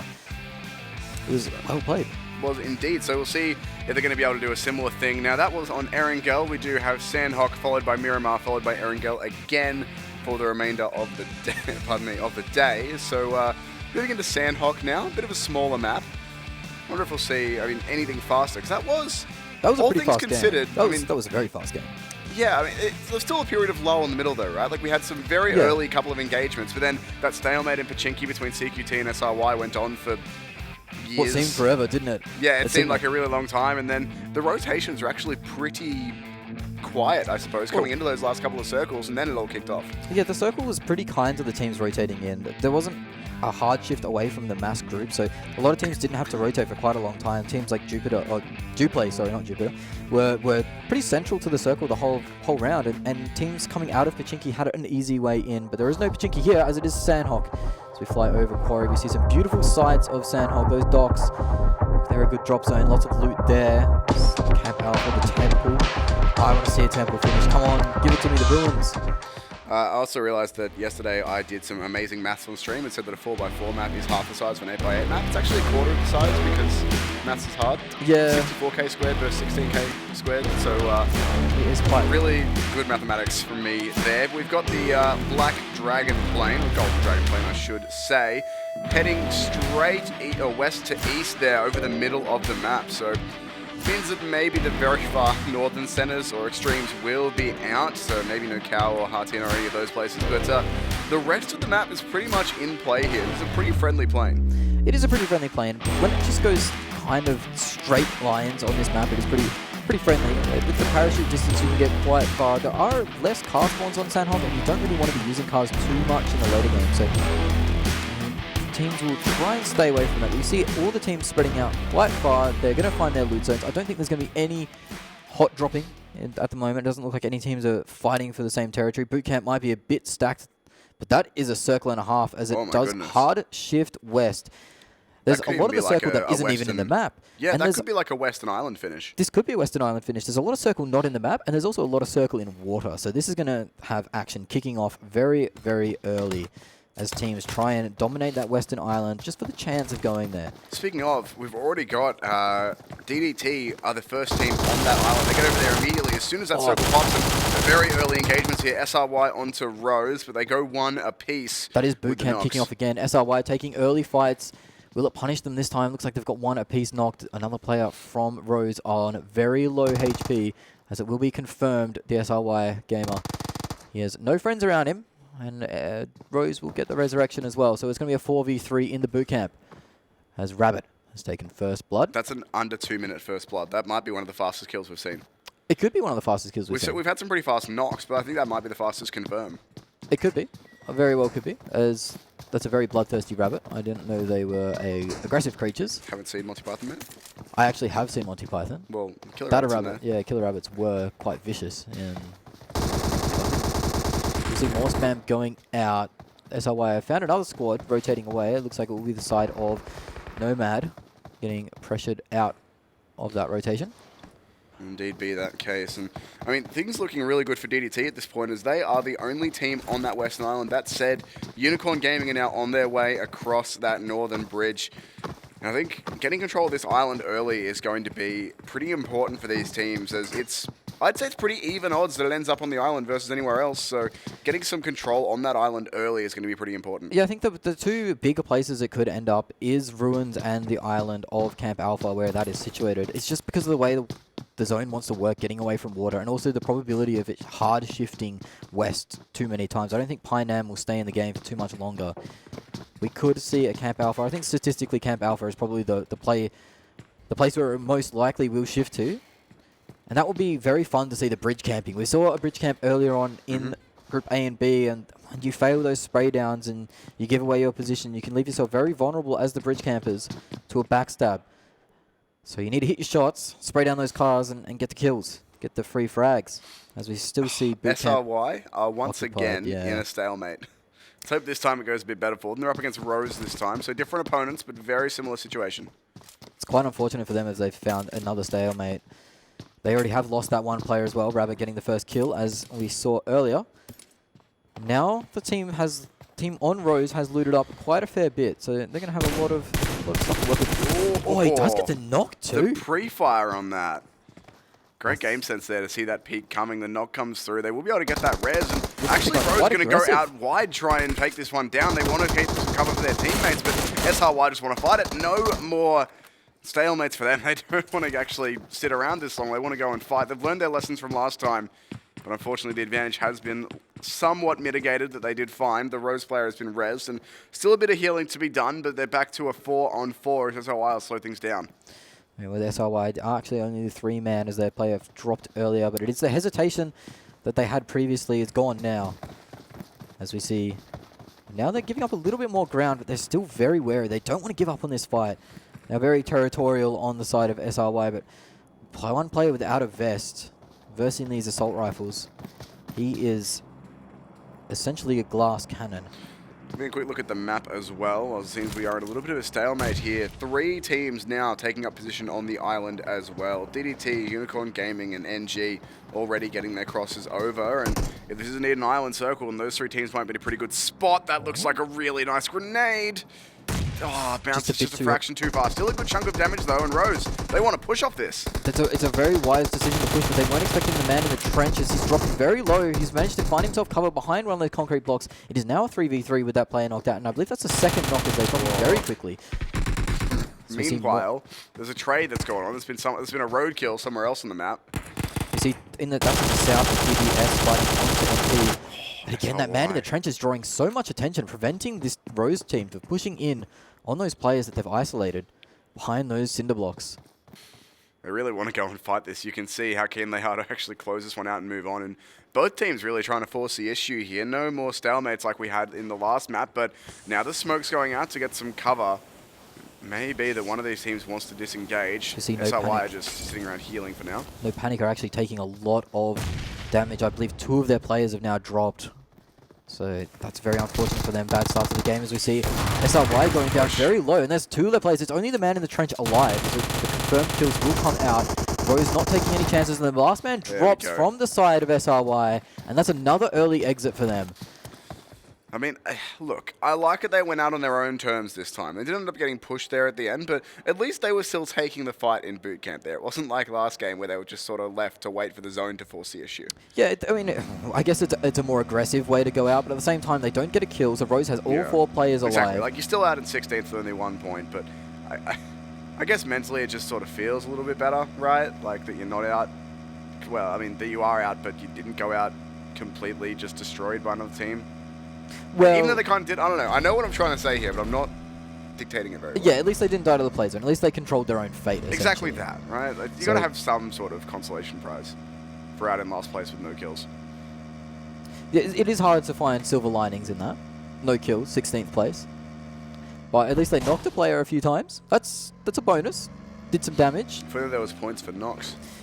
Can you imagine the sort of scores we would have if we there would was have points some for knocks? Ridiculous scores. Like, even if it was like half a point for knocks or whatever, it'd be silly. Like 50-point games. It would be insane. It would be ridiculous. I'm glad we don't. It would be silly. Player unknown, please don't add knock points because that would be silly. As we see the squads now, the action's kind of simmered down a little bit as teams have chosen to rotate in. We still have a little bit before the circle does reshift again. Teams are choosing to use that Western Island. They do think that maybe that's the place to be. Look at this. There is 4 teams already betting on this Western Island being the circle. Marauders getting over there now. Looks like CQT Team might go the same way, coming in from behind. Half the lobby at this point are betting on it being a Western Island circle. NG also getting across that central bridge to get onto the island as well. Looks like, yeah, at least half of the teams think that's where we're ending up. It is essentially a coin flip to see where this next one is going to go. Just because of where the water's located, it might be a little bit more favourite of the Western Island as we see PQ coming in. He knows where that player is and he has knocked him out with that Vector. That's the side of no panic. They're down to 1 player, I believe. Actually, sure. Does look like they are down pretty low, though. Pardon me. PQ are the 3-man here. Fortunately for them, but still 3 players up is not too bad. It looks like that last NP player is just booking it on a bike. Yeah, he's the last man alive. He's getting sprayed down from the player from PQ. Not landing the shots, just missing. As that bike does move very quickly, can be very difficult to hit. As he's going away on the tuk-tuk. Getting some air too. Tuk-tuk? Oh, he's on a little scooter, actually. What sort of tuk-tuks do you know, mate? They're the 3-wheel things. Yeah, no, they are the big 3-wheel things with the canopy on the back. This is just a type deal. Oh, he landed that! Backflip too! Oh, that's a play and a half. We just heard the entire production team start laughing outside the studio. That was excellent. I want to see that in the highlights. That was fantastic. That was sick. Give yourself a pat on the back, son. Oh, he's won the game now. It doesn't even matter if he gets any kills at this point. He's backflipped the Vesper and lived it. He has, as Nomad Gaming take out one player getting the knock. They might push in here. They got another knock on this squad. They might choose to go straight in off this. That is RGStar getting taken down fairly low. They had a quiet game 1-2 RGStar. Wouldn't want to have another one. This is on the eastern side of that western island where that action is going down, as they are kind of bunkered down behind that rock. And rocks can be very vulnerable to grenades, so if one of these players has a big arm on him... Here we go, by the way. We're about to have this circle shift. If this goes up to the northwestern island, and this could be a very difficult, pardon me, very interesting game. It is the northwestern island. I'm struggling. But there you go, it is indeed a northwestern circle. So half the lobby has bet on this being the case, and they will be right, as they're already up on this island and inside the circle. I'm impressed. Team TG, they were sitting at the bottom of the map pretty much, and they've managed to rotate themselves into that western island via the water unseen, and they've got 4 players alive. They are holding a decent position. They're not exactly center of the circle, but the landscape they're on is pretty favorable for them, as they'll be looking down upon where they're going. So we see RG just still bunkered behind this rock. They don't need to move. They are in the zone, but they are very vulnerable for teams crossing across from boot camp. If the Justice do choose to go that way, they might find themselves some free kills behind that rock, as they are back to the water. As we see more players having a swim. It is our previous winners. Previous winners being JUPLAY, of course. They're swimming across the trench now. As one of the players from NG pokes his head out and gets assaulted from the rocks. It's not what you want. You never want to be assaulted by rocks. It's not ideal. Well, you never know when to be getting shot at from the high ground. It's very hard to take these players if they are on the high ground. Unicorn going to grab themselves a knock onto one of those Nova players, as well as most of the teams are going to have pretty safe rotations onto this island, as even though we still have, what, 6, 7, 8 teams, something like that, already established on the island, none of them are bridge camping just yet. No, and the bridges are pretty open at the moment. Again, the south side bridge is open completely. There's no one near it. The north side bridge, CQT are kind of flirting with the idea of going across, but maybe they'll try to go over the river. And if they go over the river right now, they're going to run straight into the side of Marauders. And also, RG are right there as well, right next to them. They certainly are. Justice now moving across too. So there's still a lot of teams to rotate in. WTC, way too champion. They had a poor game 1. They're still to rotate in as well. They're chasing the circle, as we see action might go out with this DDS squad, the Dodgy squad. They're pushing into PQ. There's so much action that could break out at any moment at the moment, as TG are choosing to rotate up as well. They're going towards the side of the Unicorn Gaming. And JUPLAY look like they might be able to grab this crate here as well. So they've got some cover from the team right next to them. So see if they're able to pick that one up. Not yet, but very close to it. Looks like they wouldn't be running downhill to grab it as well. I think they're rotating another plate as well. That's going to be another crate in the middle of this island. They're choosing to... out on the left-hand side. I think JUPLAY trying to run away at the moment. They know that there's a team on the high ground. They did get the crate though, so we'll have to see what they ended up with out of that. If they found themselves a sniper rifle or something similarly long range, then this might be pretty good for them, because everyone's going to be on this final island. As we see the ghillie suit, the level 3s, and it looks like it is an AUG pickup. So it's not the sniper rifle, but that AUG is a very powerful weapon, of course. And JUPLAY, they're going to be playing for the long con again, playing for the late game. And that ghillie suit on this map and this environment can be very difficult to spot. It can lead to some pretty epic moments. Oh, if he's going to be snaking around in the grass with a ghillie on, it's going to be tough. And if you get the green ghillie as well, sometimes the crates drop a brown ghillie, and it's really frustrating when you get the brown ghillie when you're on the green grass. Because it's so close to what you want, It's so close to what you want. You get the right piece of armor in the wrong color. There's so many times that I've gotten the brown ghillie on green grass or the green ghillie on brown grass, and it's just so frustrating to deal with. Or like the green ghillie on Erangel, where there is no grass. No, yeah. Well, I mean, the green ghillie on Erangel is not too bad if you find out in the hills, but if you're on Gatka Fields or something like that, it's pretty detrimental. Elsewhere, PQ are getting picked off on their swim across. DDS are locking down this angle, actually shooting at them from behind as well. Not even on the island yet, backstabbing these players in the water. PQ have nowhere to go, just waiting for the shots to be hit. It feels like it. Hard to hit swimming players, of course, but still, firing range for DDS. This would be so annoying from the side of PQ, just having that pokes in the backside, essentially, from these players, as TG have spotted the team of Unicorn Gaming ahead of them. They're playing very careful, all of their members prone out, just trying to see what goes on next. As the circle has shifted, it is Ooh. still a lot of water in this Yeah, circle. so that's It's going to about- be probably a coastal circle. That's looks- nearly half water. Yeah, it looks like 33%-ish of water, so that's so much still. And Camp it's- Alpha looks like the yeah. place to be. If It's I'm- going to shift away from that water as well. So it's going to be probably Camp Alpha, or it could even just end up being like a coastal sort of circle. If I'm investing, I'm buying in Camp Alpha right now. Are you? Yeah, I'm all in on Going Camp to get Alpha. a return on your investment? Oh, Excellent. big return.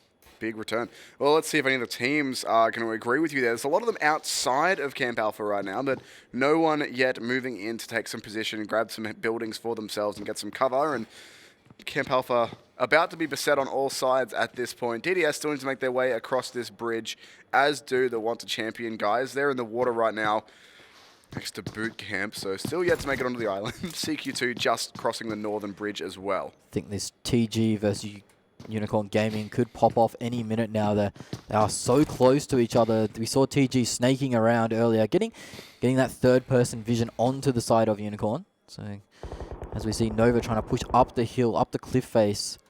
It's a very dangerous position to push into. DDT have the high ground there, and you can see it already popping off as DDT on the high ground have taken a player of Marauders out. They are a bit far away to confirm the kill. Look at this, the most Webson bridge, by the way. There is 3 different teams, 4 teams actually, all fighting over that. Potentially 5. It looks like Want to Champion are heading that way as well. Having a look at the map, we'll keep an eye on that fight. But in the meantime, this circle continuing to be, well, half water as the zone hasn't come in yet. It's another player No from one's Nova in Camp knocked down. Alpha. Nova tried to make a mad dash into the circle, but some of their players getting knocked out, and they're losing players hard and fast here. I think they might be down to 2. There goes SRY. Actually, no, that's already happened. There you go. SRY at 16th. Once again, that happened earlier, but now, I mean, still no one in Camp Alpha. NG look like they might be considering it, but no one's actually taken that real estate yet. This player's running around with no helmet. That's a bit silly. Yeah, but he's got a sick hat. Yeah, I mean, the style points are there, but one tap in the head and you're brown bread, mate. And he knows this player's rolling around beneath him. Might be able to get this double if he's brave enough, but no helmet, I wouldn't be brave The enough. margin for error is non-existent. In the meantime, though, we do have a couple of kills being confirmed, I should say. That's RGStar getting knocked out and eliminated. It's quite unfortunate for them. Another quiet game. So see, Yeah, 17 minutes in and 2 teams down, 46 alive. It's the not Nova been the squad. highest octane. No, the Nova squad are hurting a lot at the moment. They've already had a few knocks on the side. One player knocked out completely, and they have to try and make it uphill, up this cliff face, into the arms of DDT. It's going to be a very difficult rotation for them to make happen. Shooting the uphill. zone is starting very to close in as well. Looks like all teams now have finally made it onto the island. It's another but team getting knocked Yeah, out that was I think that might have been... NG. I'm not No, sure. no, Let's see. NG is still up there in the middle of Camp Alpha. It might have been No Panic, maybe. Oh, and yeah, probably NP, and I misread the map. Very possible. Looks like that's the case. All teams on the island, and majority now making it inside the circle. Marauders only 1 player up by the looks of things. Way Too Champion are getting beset by that Rose Squad and DDS, both getting like pincered in, but they managed to trade out one of the kills. So Way Too Champion putting up a fight, but they are finding themselves in the blue, and that's doing so much damage at the moment too. It's not an early game circle. It's getting quite powerful. That's a interesting circle as well. Unless this shifts really far north to still be in Camp Alpha, we're pretty much looking at just the compounds along this road as being potentially the only buildings that will be left in the last part of this circle. Not a fan of being in a compound in the late game, because if it does shift away, it's very difficult to exit, as we see more kills going straight down JUPLAY onto TG, as we see a nice shot there with that QBZ, I think it is. Maybe a QBU. I always get those two mixed up. But it is the DMR that is unique to which this is map. One's like a... One's an assault rifle, One's an assault DMR, rifle yeah. and one's a DMR, and I can't remember which is which. JUPLAY taking more of these TG players out. This fight has not gone the way of TG at all. JUPLAY, our previous winners from the last game, still going strong. They're playing for this late game. They're playing slow, as Rose are still putting the pressure on WTC. One more player from TG knocked down. There's one remaining. That is Sen, and she has headed for the water. Is indeed trying to make a play to stay alive here, but team falling around her, unfortunately, and a lot of work to be done. At this point, 40 alive, but still 13 teams in it. There's a lot to go just to get into some decent placing points. We've still got 1 point for the next 2 teams to go out. Yeah, I think this circle is going to be the one that decides these placing points. 3 teams, actually. Surely there is more teams pushing in, means more action The eastern side of the map is full of teams. Western side, pretty spare. I mean, JUPLAY's there, Unicorn Gaming's there, and the remaining player from TG. But as we see shots going out, CQT taking down one of the players from DDT.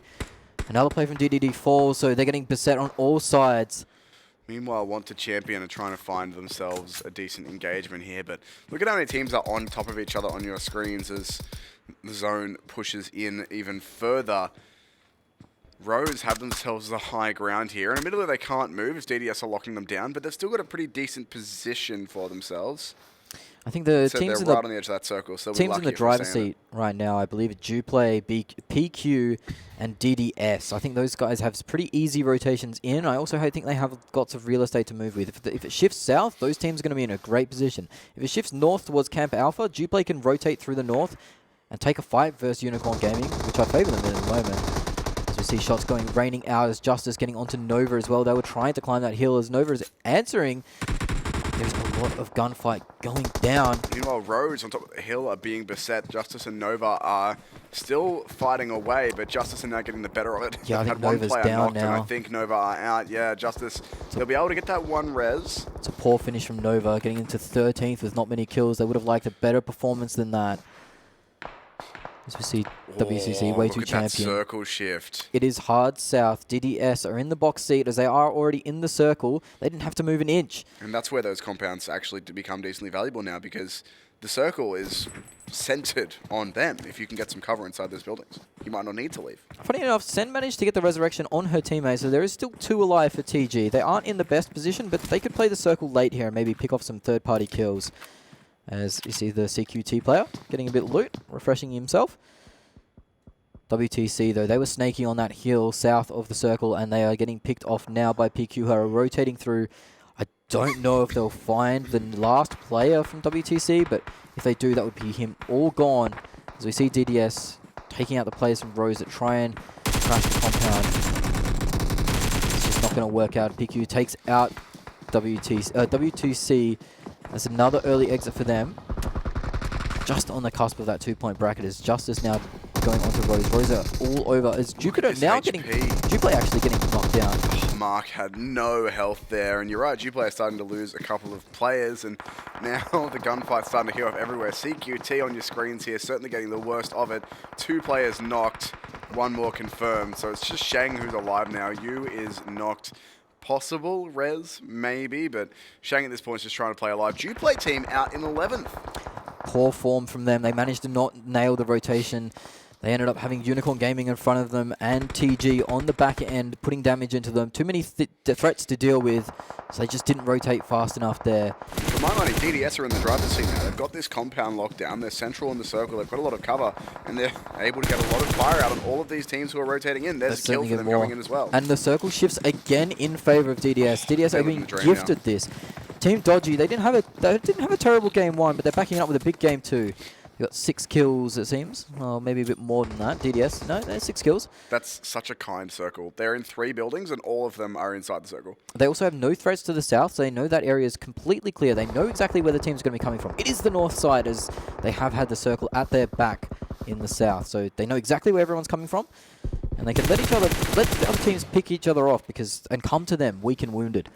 CQT go out in 7th there as well, which is also better for them than last map. Certainly was better than the last map, but anything was probably much better than last map, as they did go in last place. As Rose Esports down to 1 player as well, Nomad Gaming. And we see TG getting knocked out there in 6th. This is pretty different for us. It's not too often that we've actually had 4 full teams remaining. As I say that, 2 knocks come in. Team Gravity finally get knocked out as well. I was about to say, it's not many times that we've had like multiple teams of 4 in the last couple of circles, but of course I cursed them immediately and 2 players get knocked. But if Rose goes down, this might actually end up being a team fight. You've been handing out the caster curses quite a bit. I really have. Today, so I'm going to have to ask you to calm down, sir. I'm sorry. I just got my curse hat on. I don't know, I was going to say wizard hat or something, but... The Warlock hat on. Warlocks cast curses. They're very nasty creatures. As Rose still managed to get a kill onto Justice, so a knock onto Justice. So still dishing out some pain. Justice down to 3 now, too, if they can't get this revived. So this one player from Rose is being a thorn in everyone's side. That was a good one. That's good. It's decent. I'll give it to you. Farmer out on the edge of the circle. I don't think was just spotted. but surely he's taking way too much damage at this point. Oh, he gets a knock. Done. No, manages to get a knock before the confirm comes through. The res will get off, but look, that's not bad from Rose having one player there stay in that long. 3 teams remaining. A couple of these players already down. Push comes in from Unicorn Oh my Gaming. goodness, big push. They managed to take out 2 players here, so now it kind of evens it up. Now there's only 2 players on the side of DDS. In fact, there's 3 on Unicorn, still alive too, so suddenly the odds shift in their favor. Is there a 4th? It is 4 alive from Unicorn. They've got 4 alive from Unicorn now. So a fantastic push from them where they managed to trade out that knock for 2 kills. DDS with 2, Justice with 3. So all of a sudden DDS are on the back foot, they're playing from behind. But they do have the circle as one of their players is center circle, and he's going to be watching this Justice rotate. He needs help though. He could get traded out very easily if Justice push together. It's very difficult to get the multiple spray down as we see Justice snaking through the grass towards the center of the circle. They would hear the gunshots rain out as one player from Unicorn Gaming gets knocked down. It's a second knockdown, 2 from DDS. The sprays are coming in fast and hot. So much for that 4-man on Unicorn, though. That could be a really big spray down. That could have been Justice knocked out right there. At least some damage comes in, but that could have been a complete team wipe. That said, Unicorn's looking pretty good for them. They are starting to get picked off, though. You need to be careful, but it is the one player still got DDS 2 players up. DDS right outside that house. He's going to go for the resurrection, maybe? No, he's going to go for the spray down. He does get that confirm as well and knows there was one more player there. Now he's going to go for the res, and he should be safe to do that as well. Unicorn Gaming safe inside their hut. Don't need to push out. That circle actually favors DDS here. It's a 2v2v1 at the moment. It might be the 3rd player being able to get up on the side of Unicorn. No, it is only the 2 as the Molotov doesn't get through the... Yeah, the Molotov doesn't get through the window. And he sets a little bit of that room on fire. And now Unicorn have to try and get out of this compound without being spotted or without taking damage. And that's very difficult to do, as all the windows and doors will be aimed at by this DDS squad. Yeah, DDS actually, the circle has given them a pretty decent situation here. They've got a bunch of late game looting they can do from the couple of kills they just got. The nade goes in as well. They move. They scamper away. Explode. Yep, there it goes. No knock. And Justice just about keeping that last player alive. But yeah, DDS now in the driver's seat here. Unicorn Gaming have to make it out of this hut somehow, and it does look like this last player from Justice is trying to force the issue. He's going to be watching these back windows, and as soon as the player tries to rotate out, but the Unicorn Gaming squad know he's there, and he goes down to the play zone. It is now a 2v2. Unicorn Gaming in an unfavorable position as the spray comes through. Very low on the side of... just peeking through the window. He doesn't manage to get the spray. This is intense stuff right now, as it is DDS and Unicorn. 2v2 for the last zone. The players trying to flank. One of the Unicorn players gets knocked. The players are actually confirmed that as well into the 1v1 almost. Goodness me, the spray comes through. And it looks like Unicorn Gaming do go down there. They get knocked out. It's DDS, Team Dodgy, who grab themselves a chicken dinner with 12 kills. That is a nice, big, healthy chicken dinner too. They were in control for the most part of the game. They got some very fortunate circle shifts at the end going south. Almost Unicorn Gaming with that beautiful compound breach to take down 2 of the DDS players unawares. Just wasn't enough though to get them over the line. It's an 8-kill second place for them though, so 20 points out of game 2, or no, 22 points I should say out of game 2, which I think they'll be pretty happy with. It's a pretty high scoring time for them. We're going to have a look back at the game that was, Sanhok as it was. This fight in boot camp went for quite some time, but it wasn't as drawn out as the Pachinki battle from last game. No, it certainly wasn't. Team Sorry, again, losing out on those battles. They need to rethink their strategy if they're getting into fights into this early. They need to pace their game a little bit more differently as we see the kills coming through now. Some of the NG players getting some nice knocks here as they find these players trying to rotate in the open. And that was another fight that could have gone either way. We saw Rose, they were a pain in the butt this whole game. They were really tagging players outside the zone, tagging players as they were trying to get in, third-party fights. That's very annoying. This was the compound breach from Unicorn Gaming that could have ended it all. It'll be interesting to see the scoreboard for this as well, because of course there was a 12-kill chicken dinner for Dodgy, but that felt like it was a pretty even distribution of fragging for the overall game. It felt like there was a lot of teams getting involved with getting some kills on the board, so I think we might see a pretty reasonable amount of kill points spread out across the leaderboard. And we didn't see any dominance. We didn't see a team that played well in game 1, played well again in game 2. There wasn't a consistent team or a star team that really grabbed your attention. So the top of the leaderboard could be pretty tight at the moment, halfway through our day. Yeah, I mean, that was a 32-point chicken dinner, I think, with 12 kills for them. Yep, 12 kills, so about 32-point chicken dinner. We had a 33-point last game, a 32-point this game, so everyone's going to be around pretty much the same spot. It's all going to be pretty even towards the top side, I think, and look, the bottom side of the bracket, I think, is not looking so great at the minute, but I think there was some more spread out kills amongst those bottom teams that game, so maybe a few kill points that'll help them Maybe out. CQT will find themselves around the bottom of the bracket. I don't think there's many teams that have had exceptional games. Again, if there's no dominant one team, so basically the top 10 could be very close at the moment.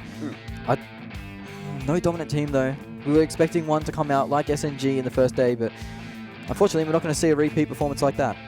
And I mean, that would be very hard to mirror. It would Coming be, top it would be 3 in hard. all 4 games, getting a 30-point lead is not something you see every day. So, look, I think Sanhok was a little bit kinder to everybody in terms of the kill distribution. It wasn't just 1 or 2 teams getting all of the kills, but it's going to be a bit of that. Hopefully, we don't see as many teams going out in 11th and 16th with no kills, because there was a fair few one-pointers last time. There was a fair few one-pointers. It was a kind of the kill distribution, but it wasn't too kind with the circle. That hard west shift straight off the bat onto that Camp Alpha island on the west side. The teams did well to negotiate it and not get caught on the bridge or not get caught in the rotations. Yeah, no bridge camping somehow. They did really well to mark their rotations to get in safely, but once they were in safely, those hills on the eastern side claimed a lot of victims. Teams like Rose camping out there got a lot of kills. Teams like DDS was in position mainly to take the fights there. Yes, indeed. So, look, we'll have to see exactly how that sort of turns out once we're able to check that out. But, look, we've had 2 games now. Was there any real standouts? I mean, obviously, we haven't had one team get top 3 twice, or one team get first twice, or even one team get a bunch of kills twice. But no. Has there been any consistent performers? Like yesterday, we had John Wick, whose team didn't really do too well at all, but he was consistently one of the top fraggers in the overall thing. So, was there anyone that really stood out to you? Well, I think DDS had one of the players with 6 kills at the start on that game, and I think JUPLAY had a high kill player as well, but I can't recall the names, but I think that maybe those two are like the standout players. There hasn't been someone that's grabbed the game and really had to star impact so far. There's been no clutch plays yet either. It's all been pretty safe, pretty teamwork orientated. I'm sad for TG. I thought they were going to have a better game than that. They kind of rotated, unfortunately, into the Unicorn and JUPLAY sandwich and got punished, but I thought they were in a decent position and they had a fantastic rotation through the water. And that's the problem with a Western Island circle like that, is all of the rotations are pretty risky if there's already teams on the island. If you go through the water, it's a little bit stealthier, but you're open to just getting sprayed while you're swimming. And then, of course, we didn't really see any bridge camping, but that is the natural risk of taking those bridges. They're quite high, very exposed. You're going to get shot at a lot if there's actually teams watching for you to rotate in late. So the rotations overall, I think, to the island were handled pretty well. As we know, we'll now have a look at the leaderboard. It's a 31-point chicken dinner for Dodgy, 22 points for Unicorn Gaming right behind them. But the winners of last game, not really anywhere to be seen in this top 8. No, not at all. And we see just a little easy point distribution. We see 6 kills on Justice, 7 on Rose, so they were being a pain in the butt. But we see the bottom of the bracket now. Teams like SRYs, no kills, there you go. Way 2 Champion, RGStar, no panic, no kills for them. Those are the 4 teams that go out without any kill points. As we see SNG at the top there, Asia Gaming. This is the overall leaderboard. Yep. This is a combined of groups A and B. As we see SNG dominating on day 1. But here we see Dodgy up at 9th place already, only with 2 games played, so they're doing a pretty good job today. So they'll be at the top at the moment for this C and D class. JUPLAY just short behind them with 36. So we see Rose now in there as well. So there are a few squads from this C and D group that have only played 2 games, and they're already above some of the teams that have played 4. Like if you're getting top 8, or almost, if you're knocking on the door of top 8 after just 2 games doing pretty well, here's our kill leaders. As we said, it's John Wick who was leading the way. 13 kills for him across his 4 games yesterday. SNG Krasava right behind SNG. We're our dominant team yesterday. DDS, Dodgy, have managed to get 1 player in the top 5 kills already after 2 games. Kyunji flying the flag high. Can he beat John Wick's high score of 13 points? He needs 5 more kills. I'm excited to see it. We'll see it after the break. We have Miramar coming up. Can't wait to find out.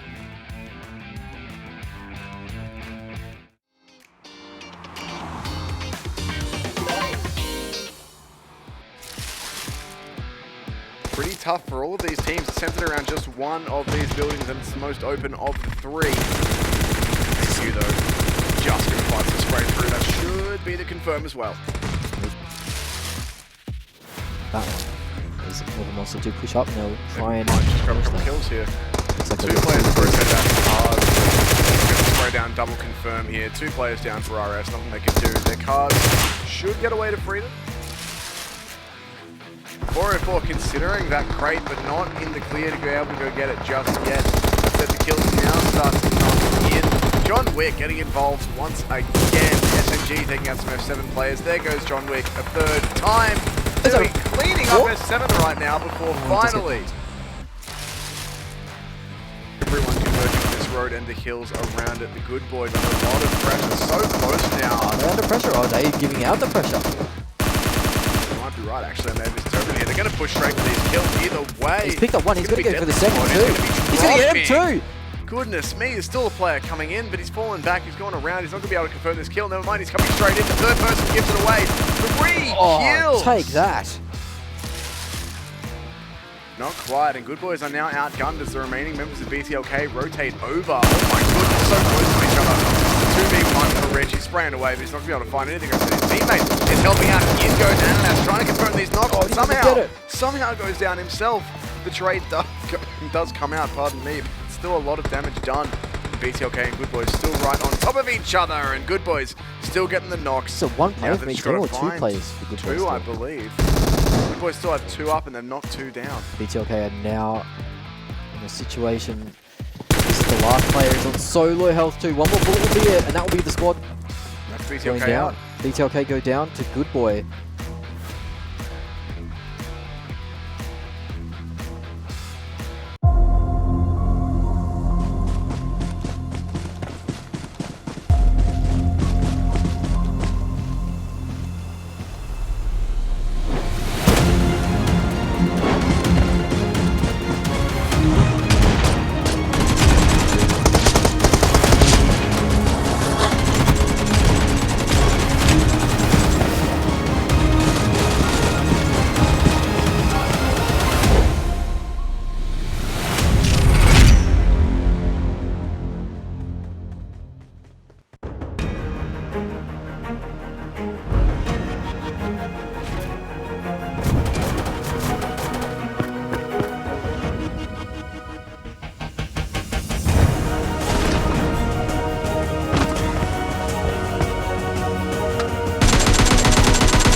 Your game, Vivo V15 Series. Vivo.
Welcome back to PMCO 2019, brought to you by Vivo. My name is Brainstorm. I'm still joined by the lovely and effervescent Smash. There's a new one for you. Effervescent, very well done, very well done. Thank you. Didn't actually come up with that one beforehand, so on the spot, mate. On the spot, that's what we like to see.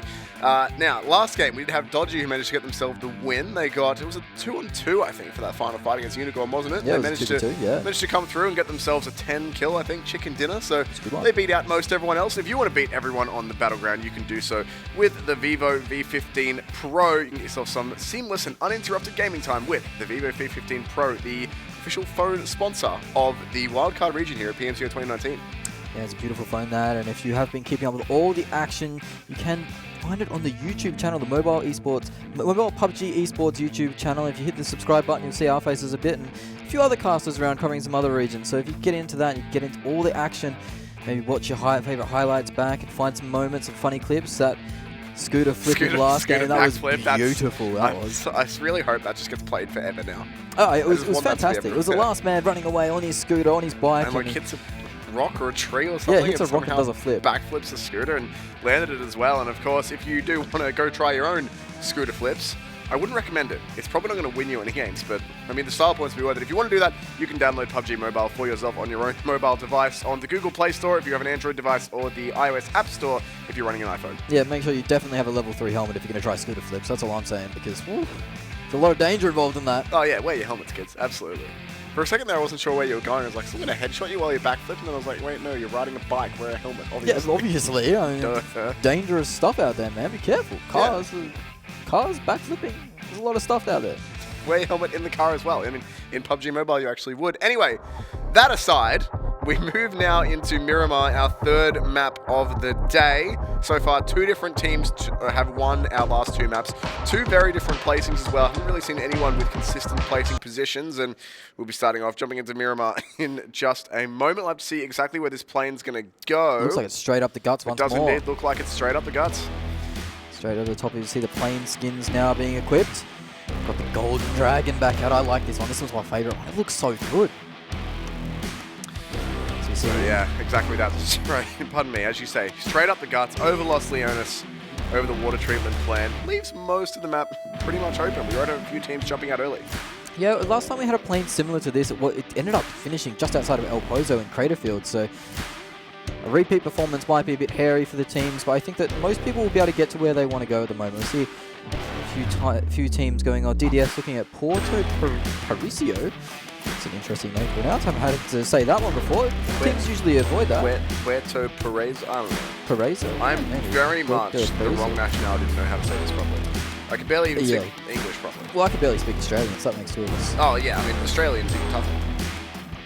Yeah, good rinky dink on that one. But San Martin is in play. Don't just drop a rinky dink on me and then move on like nothing, mate. Yeah, well, that's alright. Nobody will understand what it means anyway. You're right. As we see teams getting out of the plane now. Not many people left. It looks like everyone's chosen to get out around about Los Leones and branch off from there. Maybe try and find some cars. There's action in early as a VSS knock already in play. That could be a record. We're talking about fast ones. There's the confirm as well. And what was that? Where's our timer at? Minute 30. So that's faster than the first kill we had last game, which was at a minute 50. So keep that time in the back of your head. We'll have to see if we can beat it as we move forward through the rest of the wildcard region. Indeed, all the regions here at PMCO 2019. Have a look at the map. The circle is pretty central and a little bit on the western side, but nothing too outrageous at this point. Everyone's going to have pretty comfy rotates. That knock was on the team that has been struggling all day. Way too champion. They've fallen so many times in the early game, as we see JUPLAY getting an early frag as well, or an early knock at least. So teams, again in this wildcard region, dropping on top of each other, not giving each other space, getting these early engagements. JUPLAY doesn't look like they'll be able to finish that kill, but message has been sent to the side of CQT. Yeah, that circle is pretty friendly, actually, for the side, for all the teams. It looks like nobody's going to be losing out too much there. As you see a shotgun blast from... Bloody hell, we must have a choke on that as JUPLAY get the knock. I thought that was a Winchester for a second because of how far he was hitting that with. Yeah, it was a biggest shotgun shots I've seen in my life. It's sniping with a shotty. Finishes them off with the pistols. They will end up getting 1 kill for their trouble, JUPLAY. They've had a few early engagements, actually. They had one on Erangel as well, a game that they ended up winning, as he is running around with his sniper shotgun once more. He's got the slugs loaded in it. That's a very cool skin he's got. He's got the hat, he's got the vest. Look at the shoulders. Well, we might keep him alive, but again, as we discussed, style points is very important. Unicorn Gaming with some very, very elevated positions here. Yeah, I might stay away from that position. Not a big fan of heights. He's up a bit too high for me. As Unicorn Gaming in Los Leones looking up. I thought that was going to be like some tactical insight, but it's literally just no, don't like heights. No, I don't like heights. How'd you deal with the plane coming over here, mate? Didn't look outside the window. How do you deal with the plane in PUBG? It's just a tie up. Close my eyes. Jump out. Wait for someone else to say jump. Yep. Let the game open your parachutes, you don't have to open your eyes. Exactly. Then I farm the AFKs for my stats. Oh, easy. Easy stat padding. Love to see it. UNG, a lot of presence.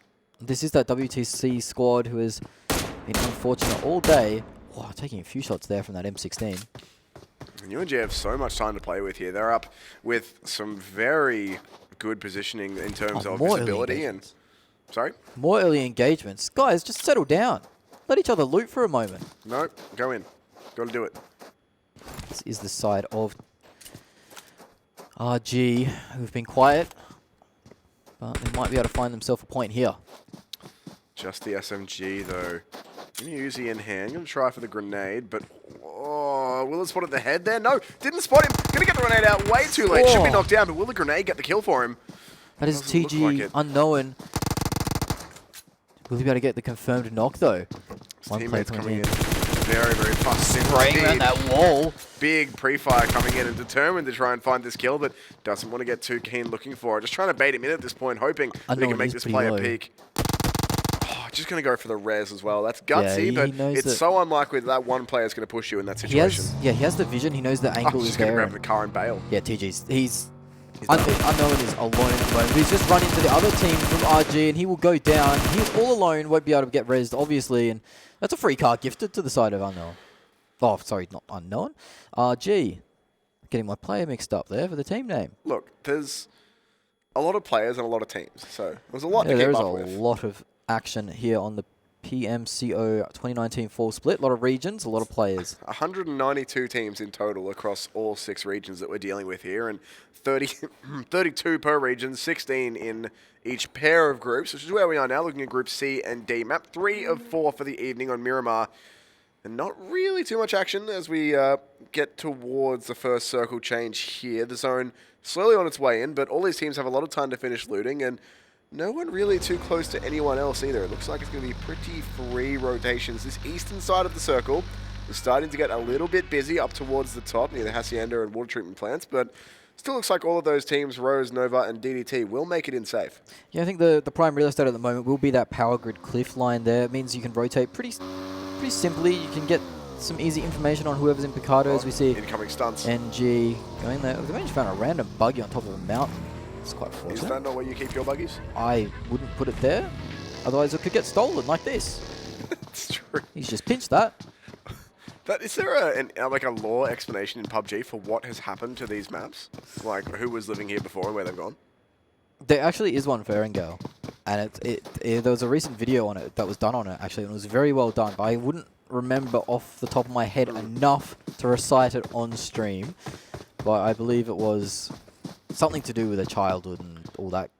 Right. I do remember seeing a map walkthrough. I think it might have been for Miramar or Sanhok. There was like a developer commentary on the map. Okay. No, that's what it was. It was a tour guide type thing. It was like doing a tour of the battleground. It would have been Sanhok. Except, yeah, I think it was Sanhok. Like doing a tour of the battleground, except not as combatants. Just literally getting taken around and like told about the map. It's a cute little like sort of in-game, not in character. What am I trying to say? Canon sort of explanation of the map and a little tour around, which was fun. That's cute. It was, and I believe it was on the official PUBG YouTube channel, so if you want to go and check that out, there you go, you can do that, and while you're there, subscribe to the PUBG Esports mobile channel. PUBG Mobile Esports, I should say. You've got to get that order the right way around so you can find it on YouTube, but look, if you're already watching us on YouTube, you're on the channel, just hit subscribe if you haven't to stay up to date with all of the PMCO 2019 action. Definitely one of the channels that is definitely worth the subscription. The amount of content we're pushing out over the next few weeks, you want to keep up to date with it all. It's impossible to watch it live, so you're going to need to watch the replays. We pretty much have, like, I think the first 4 or 5 days of this week are 24/7 PUBG, That is essentially. a long knock. That's a really long knock, and as a result, it looks like the res should be reasonably safe. We They hope decided so. to go for it. Slowing down. Nicholas just stunting out on a bike over here. In the meantime, NG continuing to get kills. Want to champion, dropping another player. These Just poor a guys, knock, but leave yeah, them these guys, alone. they've had a real rough start to everything here. That's Very ambitious shots with that VSS. That's There is a what I was lot exactly of about to bullet say. drop on that gun. It's only the 9mm rounds. It is a very it's a far glorified drop. handgun, essentially. Yeah, it is fun to fire though. When you get kills with it, it's very satisfying because you feel so sneaky and Oh cheeky. god, look at this Oh, push. boy. Straight down the hill. They might just go straight for want to champion here. Looks like they're rotating just past them, or they could come in and crash. They know that there's only 2 players alive from this squad. They've seen that there's only 2 players alive in the kill feed, obviously. And now the spray down comes. The AK will clean one up. Will he get the second? Yes, he does, but not in time. Wanted Champion has 1 player alive, I believe, or Nope, maybe they're they've been gone. knocked out. Yeah, they have They're been gone in knocked all the way 16th out. place. They did get 1 confirmed kill on the side of NG. These poor guys. Wanted Champion.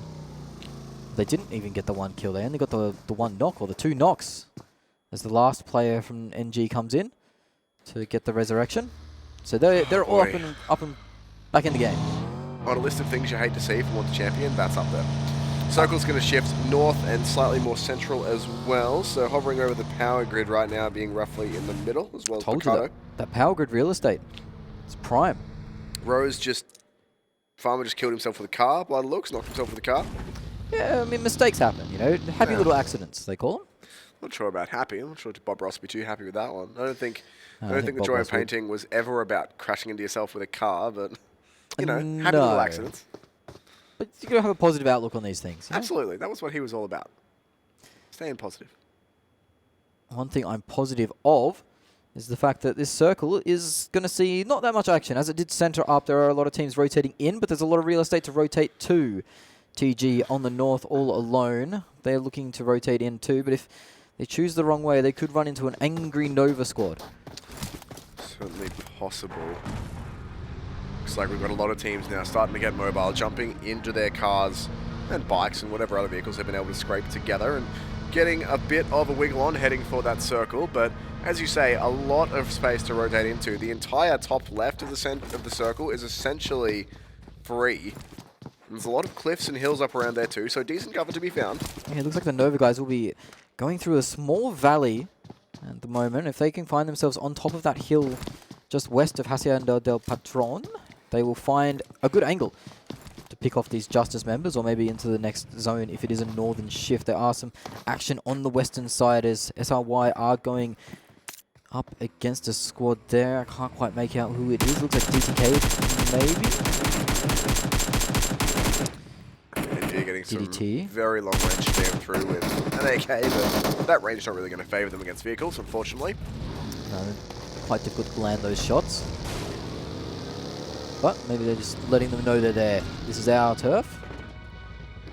You just keep on driving. Yeah, you keep on driving. You see a very long range spent from DDT with that M4. Oh, he almost hits the pan of his teammate actually as he straight past. He did indeed. That's what deep was. He hits the pan. They'll be thankful that he had that one. That's some meds you don't need to expend if you can avoid it. No. So good old pan meta coming back strong. That was so much fun in like very early PUBG when people found out the pan would stop bullets, and their whole strat would be get a pan, run away from people, and hope. Yep. No help that the spray that goes into the pan. It saved me a few times as we get a party crash here as PK getting pulled up on by DDS, the squad that won the last game. So PK handling things pretty well, but One of in the the end PK they will players go gets 1 knocked. for 1, and PNG here is one of our kill leaders, I believe, so He hit far. 8, yeah. Overall in the region, not just Group C and D, but in the region, he's in the top 5 already, if I recall correctly. PQ though will be able to get the knock, and they should actually get the confirmed here. This may well be Dodgy, the winners of last game, going out in 15th place. Reinforcements are coming. That's 3 players from Dodgy already knocked out. NG now confirmed. There's only 1 player alive. He has pulled up, but now he's leaving very fast. Tail between his legs. He's lost his entire team, gotta leave. PK are trying to find the angle to spray him down. They heard him try and rock up, but unfortunately they won't be able to get it. It doesn't seem like it. It looks like he's got away safely. So 1 player from DDS remains our previous champion. That's another previous champion going and getting disadvantaged pretty early. So unfortunately, no consistent players or teams just yet in this wildcard Group C and Group D face-off. As that power grid, it centers back onto that. God. Oh boy. I'm getting a big return for my investment today off the power grid. Nobody actually has any control of Oof. power grid yet either. There's some control taken of the terrain around it, but no one really very central there yet. There's a crate there as well, which may be slight little motivator for the teams to get in that way, but we haven't really seen that much emphasis on crates really at all in any of these games. It just seems to be teams get them if they can. Of course, DDS now trying to rotate past another squad. If he gets sprayed down here, that would be the end of his squad. This is the new dodging meta, by the way. It is, just constantly shifting. There is no way he's getting shot. He is just not possible. Just spamming that switch seat button. But teams don't exactly want to be crashing into this power grid. It looks like NG, the side of Nomad Gaming, are moving around in their cars just a little bit, but you don't want to be inside the power grid because if it shifts away from the power grid, getting out of there could be quite difficult. You want to stay around the edges, on the hills, because that's easier to rotate through into the power grid than it is to rotate out of the power grid. So we see another poke battle going through from the way of RGStar. As they get a combi van with a nice skin on it. Buggy in a combi. That's what you want. Oh, maybe it's not crashing into each other. Oh, yep. It's fine. That'll buff out. It's fine. Look at all of this. Look at all of this mad stunts. All right, we're just need for speed. I'm not doing PUBG anymore. I would say the driving's well. Yep. Okay. Right. Yep. The driving in the wild card is shocking. I'm just gonna put it out there. It's all right. Just put it up on front. I mean, you say shocking. We had a scooter back then. Yeah. Well. Does that save the entire region? You think? I think it doesn't save the entire region. It saves that one player. So we see more rotations coming through.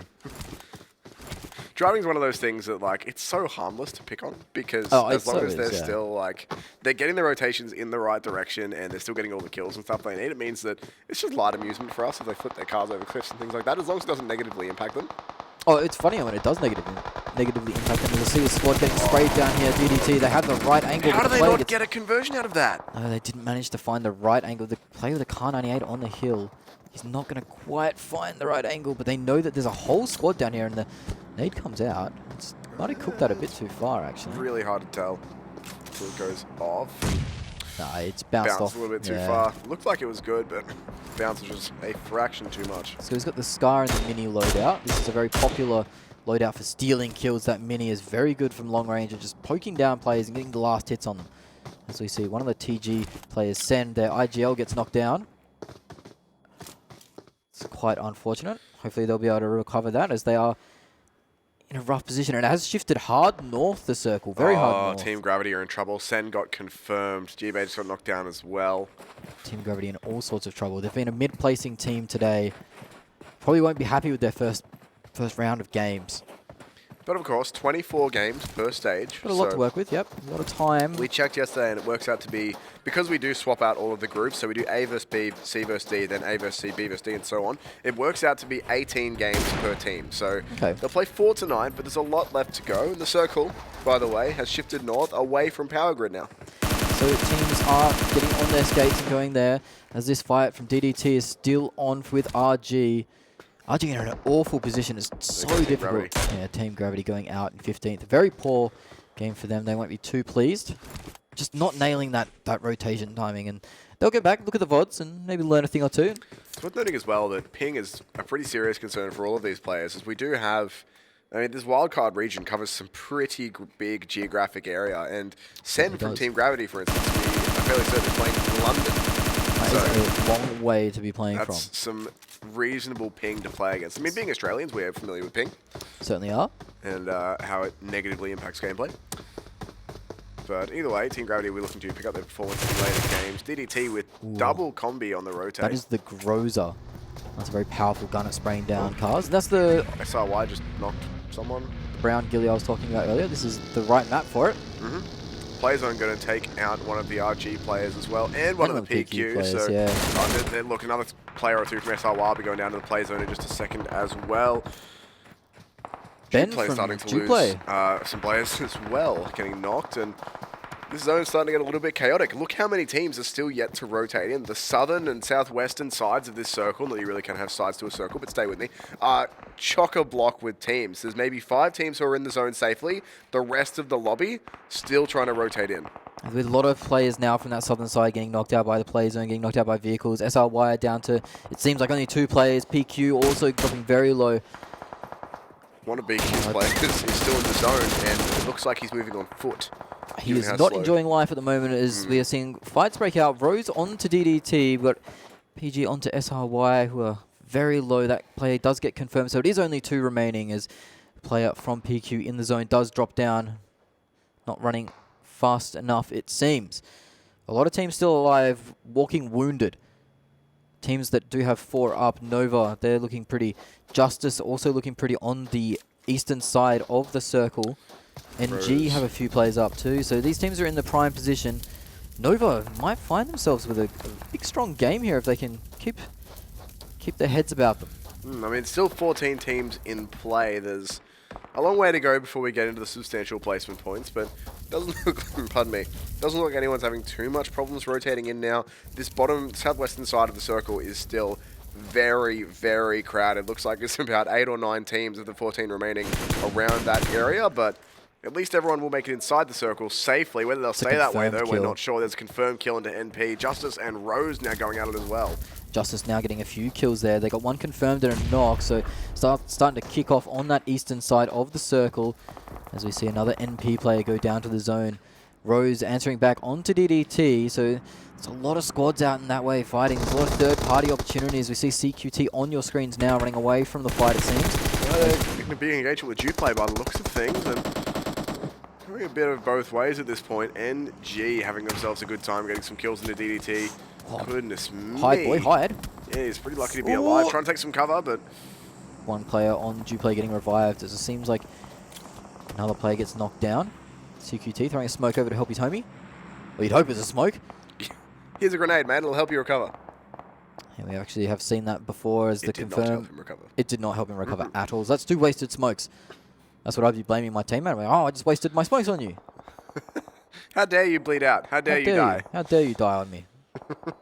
The zone now starting to move in as well. It's going to start to pick up the pace a little bit. This circle has shifted southwest, which does grant a little bit of a reprieve to the million teams who are yet to get fully inside the circle, but also they're not all fully inside the circle yet. They're starting to move now, but the zone coming in will force their hand. Certainly will. NP gets knocked out. RG as well. That might be the end of their day. DDS get knocked out too, so we are now down to 12 teams. Nova has had to cross the road to the north, so they've made the mad dash. They're in position now. NG are getting beset on all sides too. They have 4 alive, so they are in a decent position as the see kills come through. DDT getting knocked once more, a player from them. Another player from NP dying to the zone, or getting knocked out. See JUPLAY appearing the kill feed. NG, they've been farming kills. They must have a big kill feed at the moment. They go CQT in 12th as well. Rose, they've just lost a lot of players. DDT, They're out. NP. More players, more teams dropping rapidly. As we see third partying happening. More kills for this NG squad. They're on fire at the moment. Big engagements happening multiple places on the map. Got a couple of 3-team fights here. Still a big cluster just north of Power Grid that's trying to work itself out. 8 teams remaining, as you say. 26 alive, so most teams pretty healthy, having a couple of players up, but they go no panic 2 in 9th. Just got taken out. Justice lose a player to the zone as well, and the zone's been pretty brutal here. Marauders grabbed themselves a kill onto SRY, and the next player is here as well, as they're going to try and go for that confirm. Actually, SRY proning out for the res. They are under zone pressure though. It's coming in fast, and it won't tickle this one. It will be quite a hurtful zone. He's just trying to get that confirmed kill. He doesn't really want to go to the play zone, and he will get it in the cross now. No, he's looking for the alive player to finish him off. Oh, his teammate got him, so they do grab... one of the kills. They got one. The players got the other. But that will be SRY out, I believe. And yep, they're all done. PUBGQAZ, or PQ as we've been calling them, because it's much easier. Only 1 player remaining for them. Most of the team's actually looking pretty healthy with either 3 or 4 players up. Nomad now copying a couple of knocks, but most teams looking pretty good to continue on here as Marauders are looking for some damage down onto JUPLAY, down in the ditch, the gully I suppose you'd call it in Australia. It's a really difficult place to get out of. They are just smoking up. Nova on the other side of the road has been spotted. Doesn't choose to take the shot. He knows he's under pressure from this ongoing game, Unicorn Gaming on the low ground as shots rain out. Oh, there's nade. This nade could be beautiful. It was might a catch pretty him big sleeping. throw. It got him. That So was now a they really know nice nade. that's one knock. But they don't want to push up too hard because there are two players on this fence line proning. And they also know they're opening their backsides up. So getting spammed by Nova or JUPLAY on the low ground if they do push up too aggressively. So one knock onto the side. Can they push it? They're very scared at the moment. They don't want to overcommit here. They know there's probably players proning out on that fence line. Marauders players here, Sol's playing with death right on the edge of that Molotov incendiary, but neither of those squads are in the zone. Marauders need to actually push in over the top of Unicorn Gaming to get inside the zone. So Unicorn Gaming in the strategic position. They have to play patiently though, as we see JUPLAY more kills, and they're actually shooting into the back of the Unicorn Gaming. This is a really rough spot for them Oh, to they're be, in a lot just of trying to pressure. get some cover behind the Humvee, but the angle of that Humvee actually means they can't get behind it without the windows exposing them. They do get taken down for it. I think only one up, or no, two It's up two in the up corner, now, I apologise, but they're going to lose one more there. It's just the one player remaining, two have been knocked. So Marauders here spamming away, trying to convert anything that they can, but it's been pretty rough so far. Nomad and Unicorn both on one player left. now JUPLAY and Justice getting into the kills. This is a lot of kills on this on this NG side. They have 10 kills, but they've just been knocked out.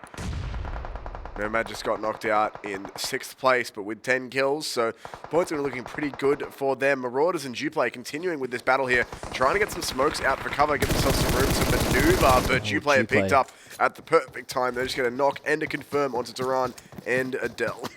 Pardon me, Adele as well. And that will be, that's actually Unicorn out. They're done. Yep. We see JUPLAY Hull with 5 kills so far. JUPLAY had a very strong game one, so they're backing it up. They had a quiet Sanhok. They've bounced back on Miramar. They're on a prime position 2 with 3 alive. Nova Esports have been patiently waiting this whole game. They still have 4 up, so they're probably the favourites to take this out. But JUPLAY Justice with 3. That circle is very helpful for Nova, though. It certainly is. They'll be able to find that little bit of hill coverage there and might be able to find Justice as they try and rotate in.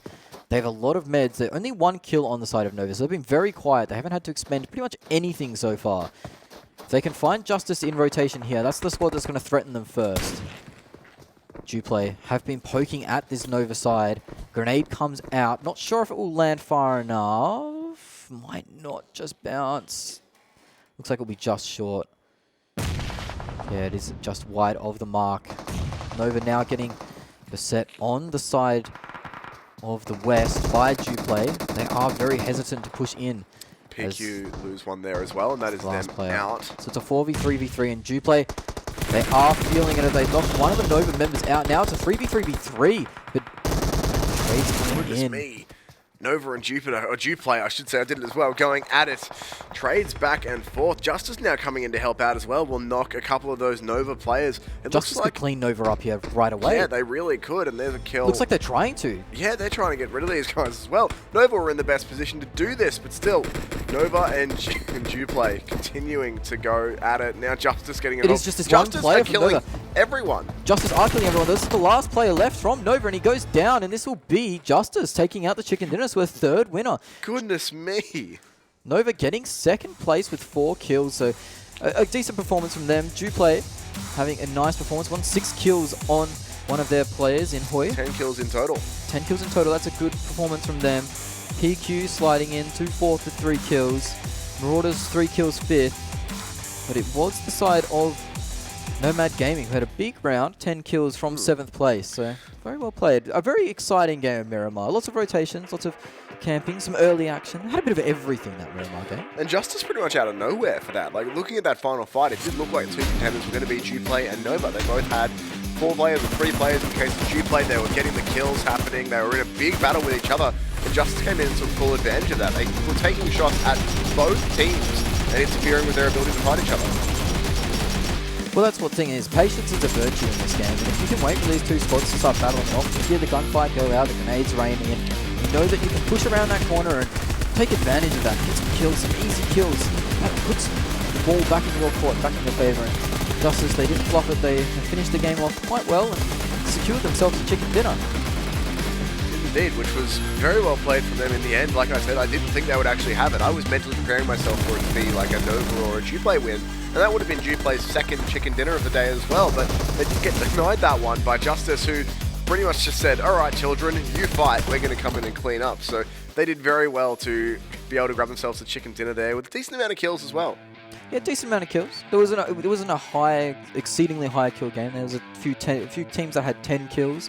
But that said, second place was 4 kills. Second place was 4 kills. There was 2 squads, Nova and JUPLAY. They both had a few kills. Nova, especially, were very quiet. They controlled the top side of the map for pretty much the whole game and just kind of let everyone else fight it out. And then they came in, swooped up, got a few kills, but nothing too extreme. And then, unfortunately, they found themselves in a sandwich that they didn't want to be in, a JUPLAY and, what was it, Justice sandwich at the end of the game. They took the fight with JUPLAY, but Justice took advantage of that, pulled through the chicken dinner. Justice just came through and swept up both of those teams who were busy fighting each other. And I mean, sure, if you can get that sort of positioning, if you can notice that your opponents are fighting each other and you think, great, we can just let them fight and then clean it up, then it's a pretty easy path to a chicken dinner. It's a very good way to navigate a situation where you are at a man disadvantage, at a player disadvantage. There's 4 players up for Nova, 3 for JUPLAY. You're not going to win all, or take all those players out by yourself, but if you can let them take each other out and then go in and help, then you're in a pretty good spot. Having a look at the leaderboard after that game, Justice, 10 kills, 20 points for the placing, 30 for the chicken dinner in total. JUPLAY coming in second. Even though they didn't end up second in the overall leaderboard, they got themselves 10 kills to Nova's 4, so they'll sneak above in the rankings. Nomad also a 10-kill game. Yeah, they also had a nice game on Nomad Gaming. That was a powerful, but we see teams like Way2 Champion going out in 16th place again. Team Gravity had a poor performance. Rose Esports, unfortunately, these are the teams that just didn't get any traction in that. As we see the overall results, JUPLAY with the game to play. Look at the gap.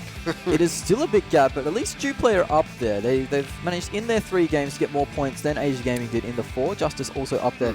So that's something I was going to mention, is that the gap between first and second in Group A and B was originally 30 points. It's now 29 after 3 games for Group C and D. Certainly is, and we find ourselves with more teams from Group C and D coming through. The Nova Esports squad have already beaten out their sister team, securing 32 points to the 21 of the previous roster. As Way2 Champion find themselves near the bottom of the board. RGStar also having a rough day. Well, this is the kill leaders. John Wick still up there. His throne is still on the throne. I don't think that's changed, actually. I think that a JUPLAY player may be a new addition, but the JUPLAY player is a new addition. That's the same top 4 that we already had. So not anyone really fragging out, pardon me, too much harder than we had yesterday. Admittedly, there's been some players who have been having good performances, but John Wick was so consistent yesterday. Those LNG players, of course, getting 4 top 3s are also going to be playing pretty well. So no real individual high frag so far today. I think generally the games have been a little bit lower kill count overall today. It's been more spread out fragging. We've had a couple 10s, 11s, 12s, that sort of thing, but no one getting to the 15s and 17s that we saw yesterday. No. That said, we do have 1 game remaining. It's Erangel for our last game of the night for the Wildcard region here. Don't go anywhere. We'll be right back with Erangel again after this short break.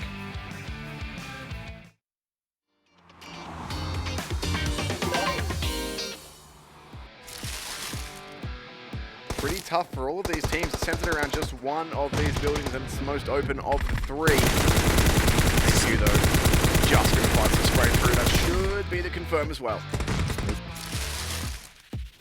That one is Northern wants to do push up, and they'll try and just grab a couple kills here. Like 2 players for head down hard. Going to spray down, double confirm here. 2 players down for RS. Nothing they can do. Their cards should get away to freedom. 404 considering that crate, but not in the clear to be able to go get it just yet. That the kills now start to come in. John Wick getting involved once again. SMG taking out some F7 players. There goes John Wick a 3rd time. They'll be cleaning up F7 right now before finally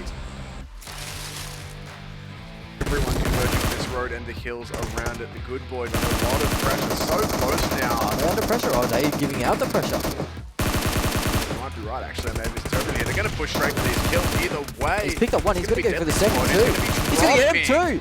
Goodness me, there's still a player coming in, but he's fallen back. He's going around. He's not going to be able to confirm this kill. Never mind, he's coming straight in. The third person gives it away. 3 kills! Take that. Not quite, and Good Boys are now outgunned as the remaining members of BTLK rotate over. Oh my goodness, so close to each other. The 2v1 for Rich. He's spraying away, but he's not going to be able to find anything. His teammate is helping out. In goes Ananas, trying to confirm these knockoffs. Somehow goes down himself. The trade does come out, pardon me. But still a lot of damage done. BTLK and Good Boys still right on top of each other, and Good Boys still getting the knocks. So one player for each team, or 2 players for Good Boys? 2, I believe. Good Boys still have 2 up, and they've knocked 2 down. BTLK are now in a situation. This is the last player. He's on so low health too. One more bullet will be it, and that will be the squad. That's Going BTLK down. out. BTLK go down to Good Boy.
Welcome back. You're watching the wildcard matches of the PMCO Fall 2019 split, powered by Vivo and their beautiful V15 phone. If you want to play like the pros, get onto it. It's more immersive, more powerful, more outstanding performance, and it will provide you with the big chicken dinners. And once you have your V15 Pro, you're going to need to download PUBG from the App Store on the iOS or the Google Play, and that's how you're going to get those glorious chicken dinners. There you go. So you'll goodness. You'll have your phone, you'll have your copy of PUBG Mobile, you'll have everything you need to frag up a storm. So 3 games deep now, 1 to go. Certainly are 3 games It's going to deep. be okay, I promise. We're heading back to Erangel for our 4th map of the evening. If you missed the other 3 maps, then that's unfortunate because we only got 1 left. There's not that much PUBG with us. But There's it's a lot okay. of PUBG. There's so much PUBG Mobile to watch with PMCO 2019. But if you have missed those couple of games you want to recap, then fortunately there's a really easy solution. You're going to go onto YouTube. If you're not already watching this on YouTube, which I suspect most people are, go to the PUBG Mobile Esports channel and click subscribe to make sure you stay up to date with all of the previous broadcasts that we've done, because unless you literally don't sleep, you're going to miss some games of PUBG Mobile this PMCO, because for this first week, I think, up until the weekend, we're pretty much region, just rolling for around like 4 days straight or something with rotating casters. So it's fantastic. It's so much content to consume, and it's so many storylines are developing in these regions, especially the South America region where we had Pedro clutching up game after game yesterday. That was so good to see. So all these storylines developing. I can't wait to see who gets through. The elimination stages are coming up. We're starting to get into the business end of things. Erangel, the last map of the day. It's a big one. 8x8, 16 towns. It's fantastic to see. We've seen a lot of high-octane finishes here, a lot of northern finishes too. Nothing on Sovnova military base. That's what I want to see this game finish today. I mean, we are going to be naturally kind of biased to seeing more results on Erangel, purely because we're seeing Erangel twice as much. It's played twice every single session, so we are seeing 2 Erangels, the one of every other map. Let's have a look at this plan line, starting over Georgia Pole and the hospital, heading through to Milta Power, running east, directions are hard. It is. But that's a fantastic plan. It covers most of the middle of the map. You'll have to be able to get pretty much anywhere you want. Yasnaya is still in play. Pachinki's definitely in play. Yakar, Pachinki School, Ruins, Yeah, Roshawk, all available. There's some good roads there as well to find vehicles that you can get down to the military base if that's a cup of tea. Nova also in play as well at the end of the plane. So I think all the teams are going to be pretty happy. A lot of teams hopping out above Georgia Pole actually. So the Georgia Pole crates can see some action. It's a high density loot area. We see the teams parachuting out now. Only 12 left in the cabin as we cross over Pachinki. This eastern side of the map should be free. So it's been very early drops overall for all of our teams. There's not many left, goodness, in the cabin at all as we pass over the farm and over Milta. Let's see if anyone's still around to drop out into Milta Power. I'm not actually sure if anyone's still on the plane. It does Nova. look like the majority of the lobby is out. Nova will jump out above Milta, so too will JUPLAY. So they might head over to Milta Power or the prison. We'll see where they want to end up, but looks like as the plane passes out of the map. Yep, that looks to be everyone. So the eastern side of the map going to be pretty quiet, and a lot. Oh my goodness, that circle is so kind. There's already been a knock with a shotgun as well. No, SRY getting involved early. It's SRY, but it's also WTC, a team that has had absolute terrible luck. Don't run into that shotgun. Don't run into that shotgun. I don't want either team to die here because both have had some real rough times. Oh, What is that? Oh, the my flick, and his teammates goodness. coming in to try and finish off the kills too. With a Scorpion as well running in behind. Oh no, please no, want to champion. Please no, they're done. They're out. Again. You're joking. 16th. Look at the clock. 2:28 on the clock and they're out. Oh my goodness, 2 minutes. Or 2 minutes on the clock, I should say. That is... So a minute 30 is our fastest kill. 2 minutes is absolutely our fastest team wipe. That was instantaneous. Oh, not again. It's SRY and... CQT. CQT in Pachinki facing off against each other again in the middle of the circle. It's deja vu as Way 2 champion go out again. Oh, you got to feel for them. I don't think they've got any more than 1 point a game. No, I think they're at that 1 point a game. I don't think they've got any kills. Oh, no, I think they might have got 1 or 2 kills maybe in a trade engagement. But it is certainly is 1 placement point every game for them.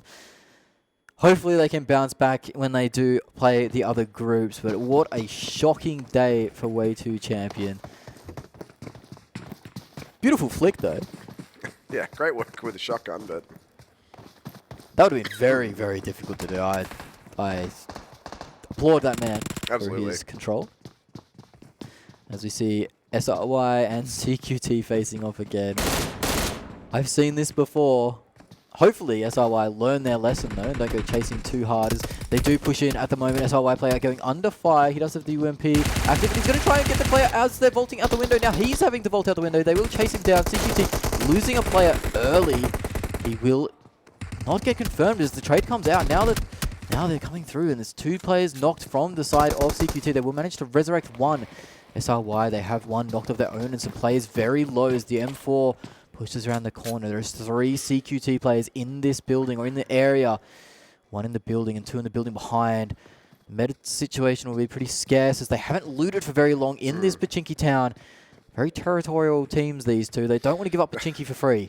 And we were talking, we've been talking over the last couple of broadcasts about if we'd see any teams who had corresponding loot zones end up with territorial disputes, and it seems we've found 2, SRY and CQT now in 2 games out of 2 on Erangel. Both drop Pachinki, both get into Mexican standoffs pretty early on, so it appears these 2 teams at least have overlapping loot zones.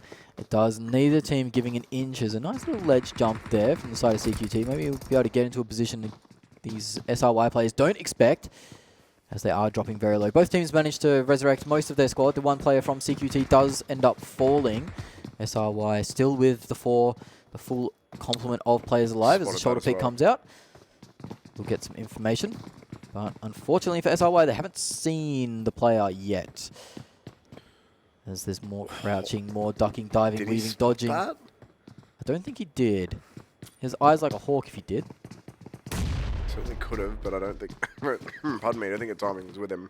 Unfortunately, and SRY, I'm still not sure if they're bailing or if they're trying to push the advantage. Well, I don't know if they're coming or going either at the moment. They're kind of... Do they know if they're coming or going? They don't. They're trying to getting a lot of angles. You see 3 of these players kind of in the same area. One of them's very low, and he's I think he gets some meds up. 1 tag, and he's back in the dirt. He may not have any. That could be the problem. As you say, they've been looting for so little time before getting involved that they may not have anything substantial to heal up with. Surely one of the fellas could help him out. Letting him advantage as one of the SRI players do find an angle and get the 2nd knock. So now there's only 2 players from CQ2 alive. And that knock isn't going to be able to res too easily. He's in a different building to his team. And now a player has been spotted on the rotate. He's going to try and get into the building across the road, the pink one. Does manage to scurry inside as he's moving across into the alleyway more, actually. It looks like he's heading away from the engagement. They're leaving that player to die. CQT get down to 2 players already. A bit of revenge for SRY there from the last time this duel went against them. I fully expect SRY to charge headfirst into CQT and just chase them to the ends of the earth like they did last time. Even if it is into the blue. They might have learnt their lesson. Might give it up. Be happy with the 2 kills and leave it at that. But they actually have 6 total because they did get the full squad wipe on Way 2 champion. So a big start from SRY, and they will clean up the loot now in the rest of Pachinki. They are still moving east towards the side of SQT. A much better start for them as well. Yeah. They've been one of those teams that have had just some rough times in the last couple of games. So good to see them starting out with some kills. And for CQT, 2 players remaining. They're out. They're gone. They're running out of here. Yeah, they're heading for the hills. It's not worth it anymore. They learnt their lesson from the game 1. And I don't think... If these 2 end up going through to the top 16 teams or top 24 teams, I think if they get on Erangel together, there's someone's going to have to give up a bit of room. I mean, I reckon we just see this engagement every time. Why not? It doesn't favour CQ2 at all. Yeah, they got 3 players down on the first map, but that was mainly due to the play zone. They actually didn't get too many kills, as they have found themselves a buggy to evacuate in.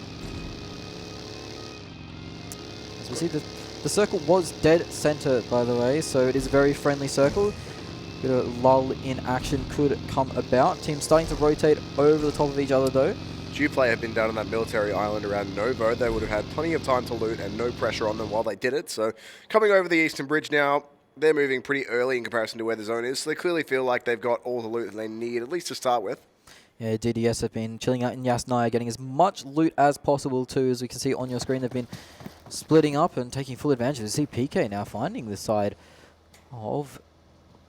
I believe that's not Nova, is it? No, it's NP. NP, yeah.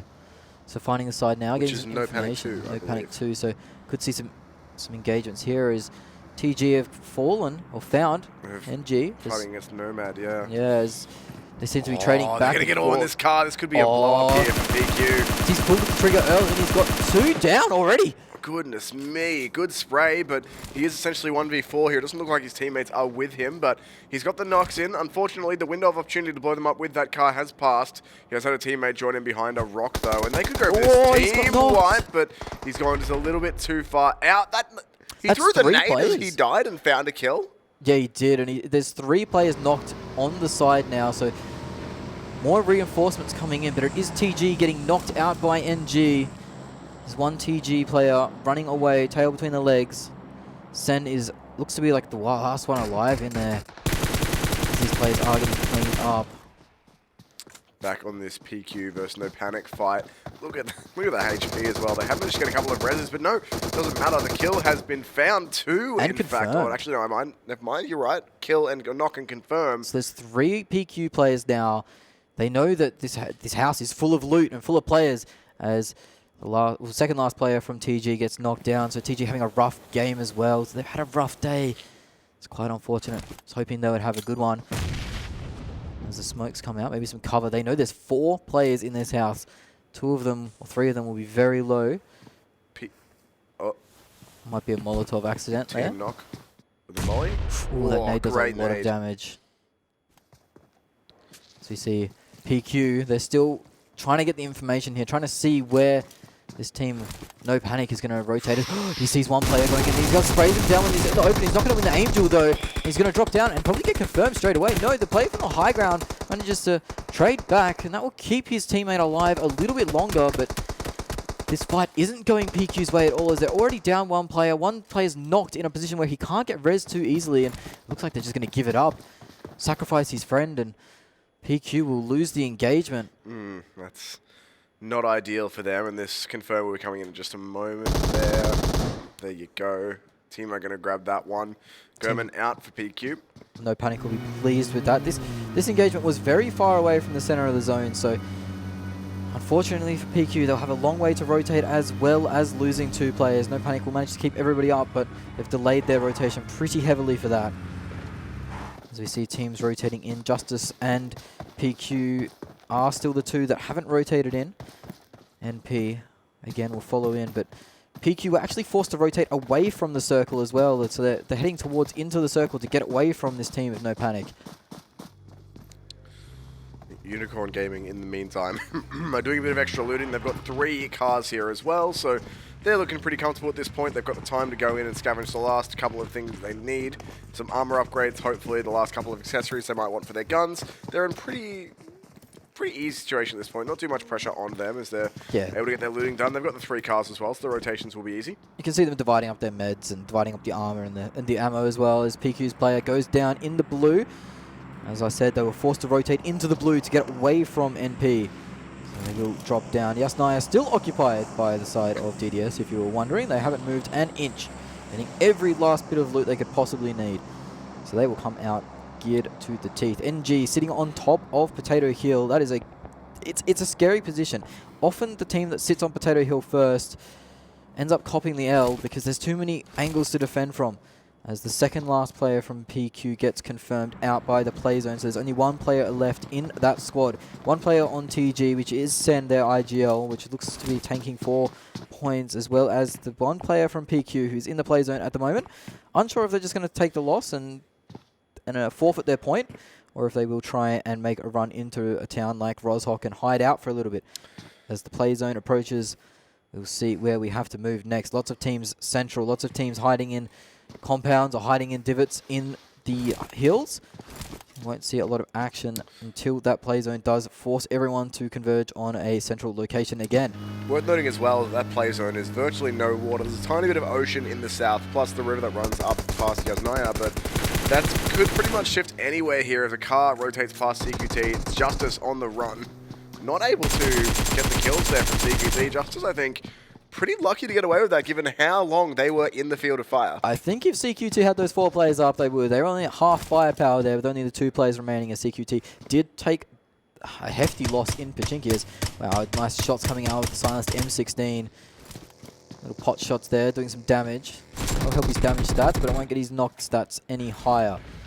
As DDT They are starting to rotate as well now as Dark Dynasty. The circle. That is big east rotation. That is a huge east shift, and that's going to force a lot of teams in. Only Nova at the moment inside the circle, really. The squads file in. DDT, Dark Dynasty, they're dropping very low. They're looking for the spam, and looks like that player crouching will hide.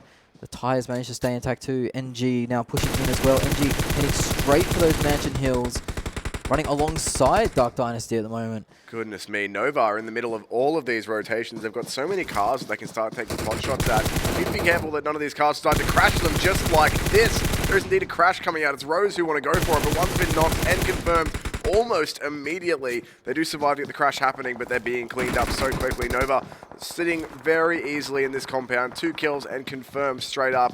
The Rose boys went for the crash to try and catch them out, but they've not been caught at all. No, unfortunately, now we see JUPLAY. JUPLAY Gaming, that name is throwing me all sorts of ways today. JUPLAY Gaming, again, in the kills, in the mix. Hiding in this big blue warehouse, which is in the zone. It's quite central too. It could end up being a focal point towards the end of the game. So Nova in a good position. JUPLAY in a good position. DDS rotating from the high. The North in a decent position too. CQT, they have a compound in the zone. Only 2 players alive though. Teams that are going to struggle to get in. We see the last player of PQ way out in the blue. I don't think they're going to be able to get in. They'll probably be our next team to drop.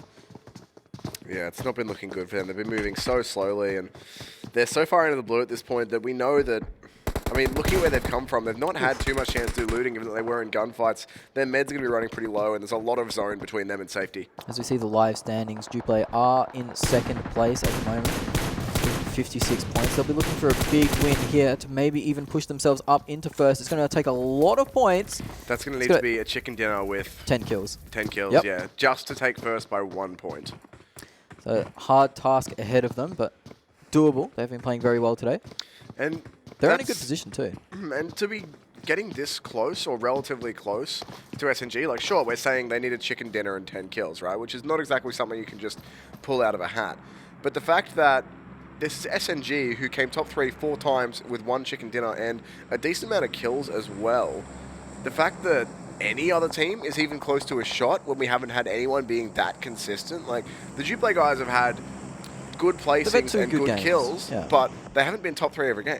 No, they had that one poor game on Sanhok, but the Miramar game and their first Erangel game was quite well, as we see PQ out of the running. He's going to tap out and tab out. Go find something else to do for the rest of the day, son. You're done.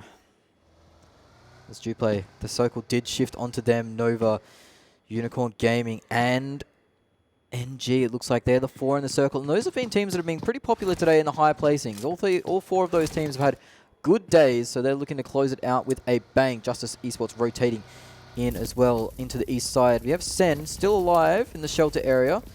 She'll be looking for a road in without too much fire, too much resistance. She, of course, is alone, the last player from her squad, as NG have picked up a kill onto RG. It will be confirmed too. At this point, Sen's goal is just to, as you said, tank for rank. Just try and stay alive until a few more teams go out, gain a few more points. Marauders here looking for an engagement on the rotating DDT, and they will be able to find, should be the first couple of kills here as well. Spraying down at long range, that hut is seriously saving DDT right now. Yeah, unfortunately, Unicorn Gaming were on a different angle and managed to pick up a few knocks, so they're getting pincered by 2 squads. We saw the side of Nomad Gaming pick up a few kills too, so they're having a nice game. They've got 4 kills total. We've still got SRY, who started off the game with 6 kills very quickly. They're rotating in. They're rotating in on the western side. They will hear the cars of CQT rotating as well, so they're not going to get some spray down here, as NG are getting compound crashed by the side of DDS. And they are getting picked off too. DDS are going down in rapid numbers here as we see the clean. Yep, that's it. All 4 kills done. And NG managed to live with 4 players. Dodgy, one of our winners from earlier on in the day, get taken out. They don't even need to. They don't even take a knock there. We've seen a few situations where 4 players have survived, but they need to res 2 or 3. But NG survive a 4-player compound crash, not even taking a knock for their trouble. SLY having themselves a much better game here. This could be it for them. Maybe this is the start of the comeback. A little bit late in the terms of the night and course of the night, but very, very early, of course, in the overall league itself. There's still 14 more games for all of these teams to play, I believe, just in the first stage. 24 in total. You don't play every single game, but 14 more for these teams in the first stage, and then bottom 8 go out. So there's a lot of time left for these teams to move their way out of the bottom 8, and I think a few teams are going to be happy for that because there's been some real rough night ones for the Group C and D. Certainly has been some really rough ones, and no rough one here for Nova as they sit center of the circle. Same as JUPLAY are in a pretty decent position.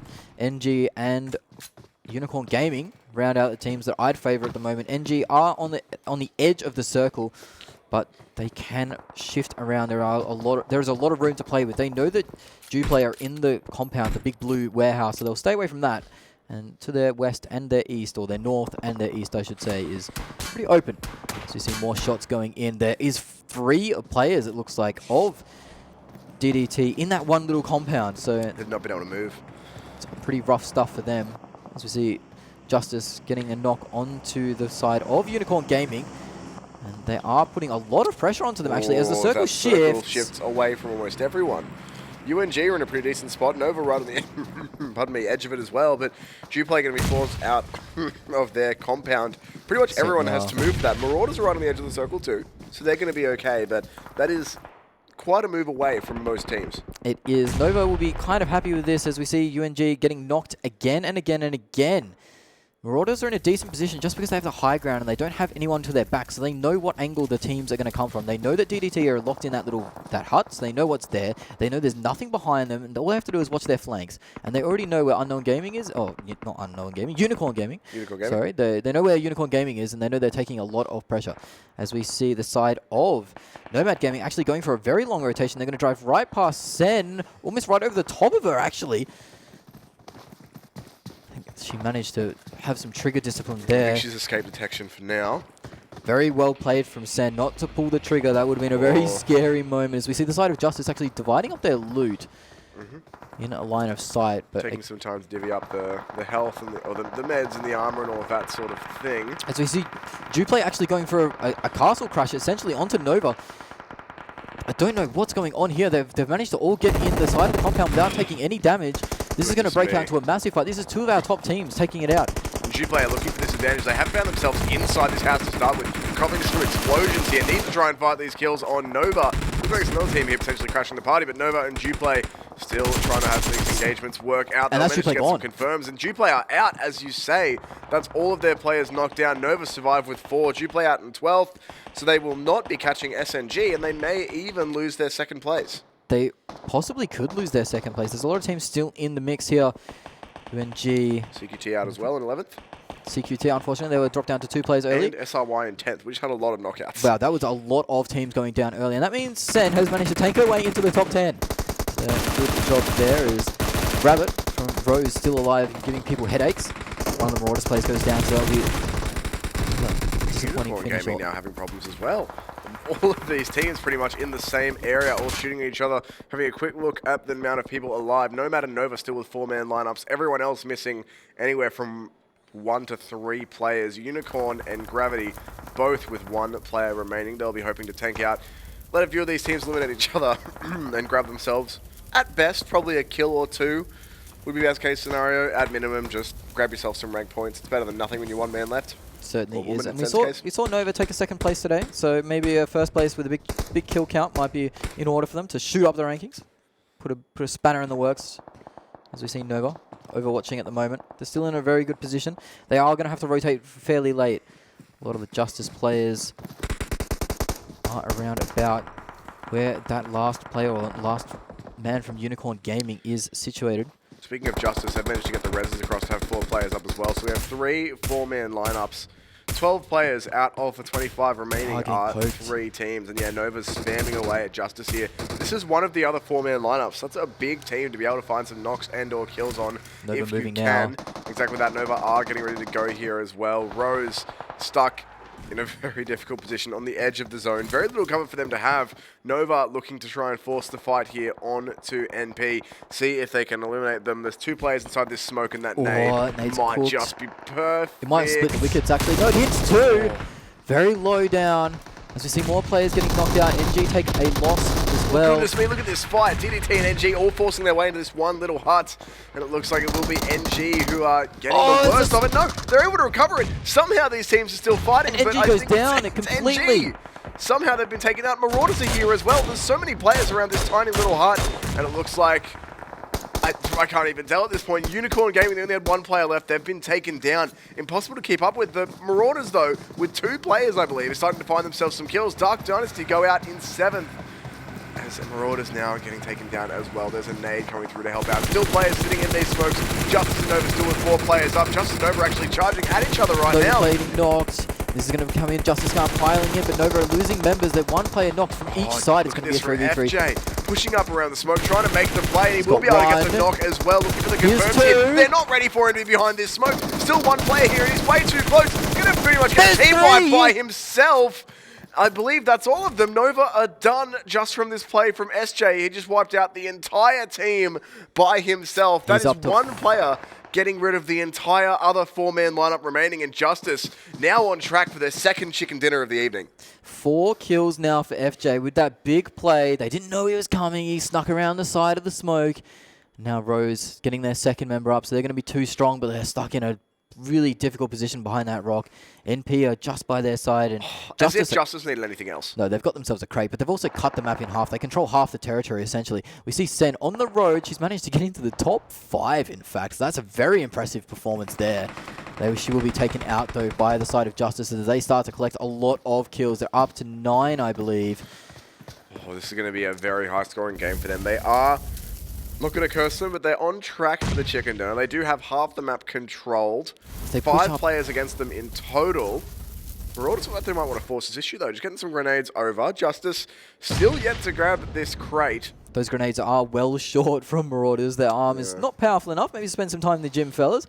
The squad of NP hiding behind this buggy, which is still alive. And it's smoking as well, so it's not going to take many bullets to send that one up in flames. But that would be a rough knock for them. I don't think they know as a nade comes out, will this be strong enough? No, it doesn't look like it does. It looks like a bit of damage goes out. Looks like Justice are now going to grab this crate as well. I have to see exactly what they get from it. But they've got a player prone right behind it, so should be able to pick that one up here. Keep an eye on the map. And that circle once again favors Justice, as given that they are on the other side of this road on the hill, they still control half of the remaining circle, and they can pretty much just keep their cover here and force everyone else to fight it out. Certainly can. It looks like there's lots of snakes in the grass at the moment. The side of Marauders are 3 strong, but they're all prone in the grass. NP again hiding behind that buggy, 2 alive. It's a 4v3 v2v2. So Justice, the only 4-man squad strong.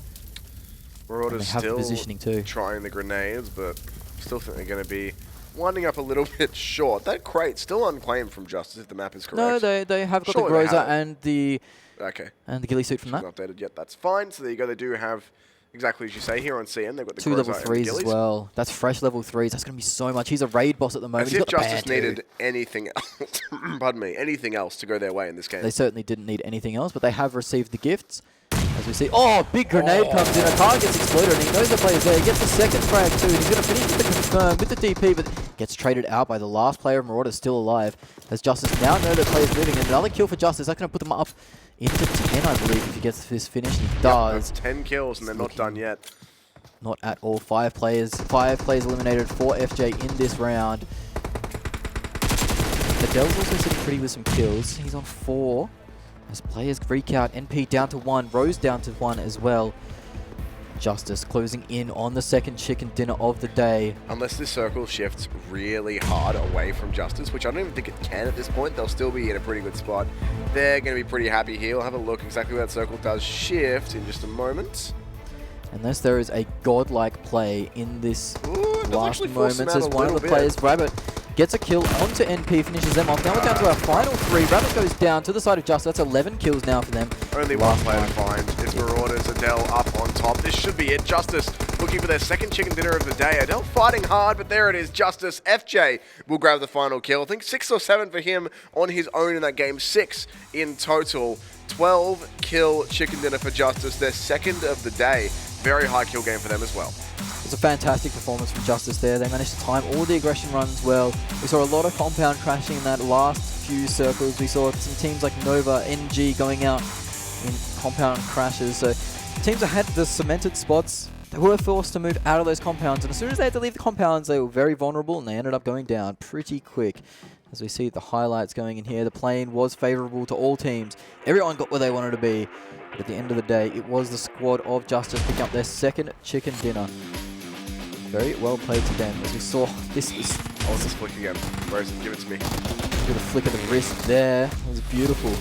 That's very good indeed. I mean, for SRY, they got a couple of kills that game. Well, like, they still didn't place too highly, but at least they gained for themselves a couple of kills. It's some similar points as well. This from PQT Kill Stealer was huge. Waiting for two of them to get to the car, get 2 knocks immediately. I think he got a bit greedy, unfortunately, though. He got knocked out. He's going to put a spray down to try and finish them off. Unfortunately, this is a compound crash. Yeah, it got completely shut down by Nova. Rose tried to take the fight to Nova and completely obliterated there. And there was one that actually, again, it was a pretty kill-heavy game for certain teams. So 12 kill chicken dinner, so Justice will be happy with that. And it's another game where this is the flank from FJ. Oh, this is huge from FJ. This was, Nova at the time, were the only other team with 4 up. And he pushes around the smoke, able to get all 4 players, the team wipe by himself, without even the help of his team. And as soon as that happened, it felt pretty inevitable that Justice was going to run away with it. They were the only 4-man lineup left. They were clearly popping off FJ's. FJ is able to do that to you, so it did feel at that point almost inevitability, especially given how many solos Justice were facing off against. It was certainly was the stars aligned for FJ as he ran around that corner. Nobody was looking at him, nobody was ready for him, and he managed to take out those players. A few on 1.5 HP, so he only needed a few bullets, but again, what I've seen is, unfortunately for TG, they had an okay day, but it was on the back of them tanking points and getting into the final circles. Their kill count is going to be incredibly low, but they have managed to tank the points and get some placement points.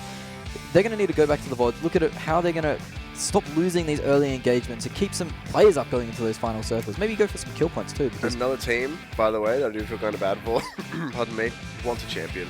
Oh. I think it was 4 16ths. It might have been a 15th or 14th, but it was 4 1-point finishes. They didn't get many kills, if at all. And look, it's rough. I'm not going to pass judgment on the team because sometimes that happens. Sometimes you get hot drops. Sometimes the team just rolls around and picks you up incredibly quickly. But look, it's commiserations to them. There's, again, a lot of PUBG yet to be played to pull themselves out of that bottom 8. So having one bad day early on it's a shame, but it's not going to really put your chances in jeopardy looking down the line. But we'll see exactly where they end up.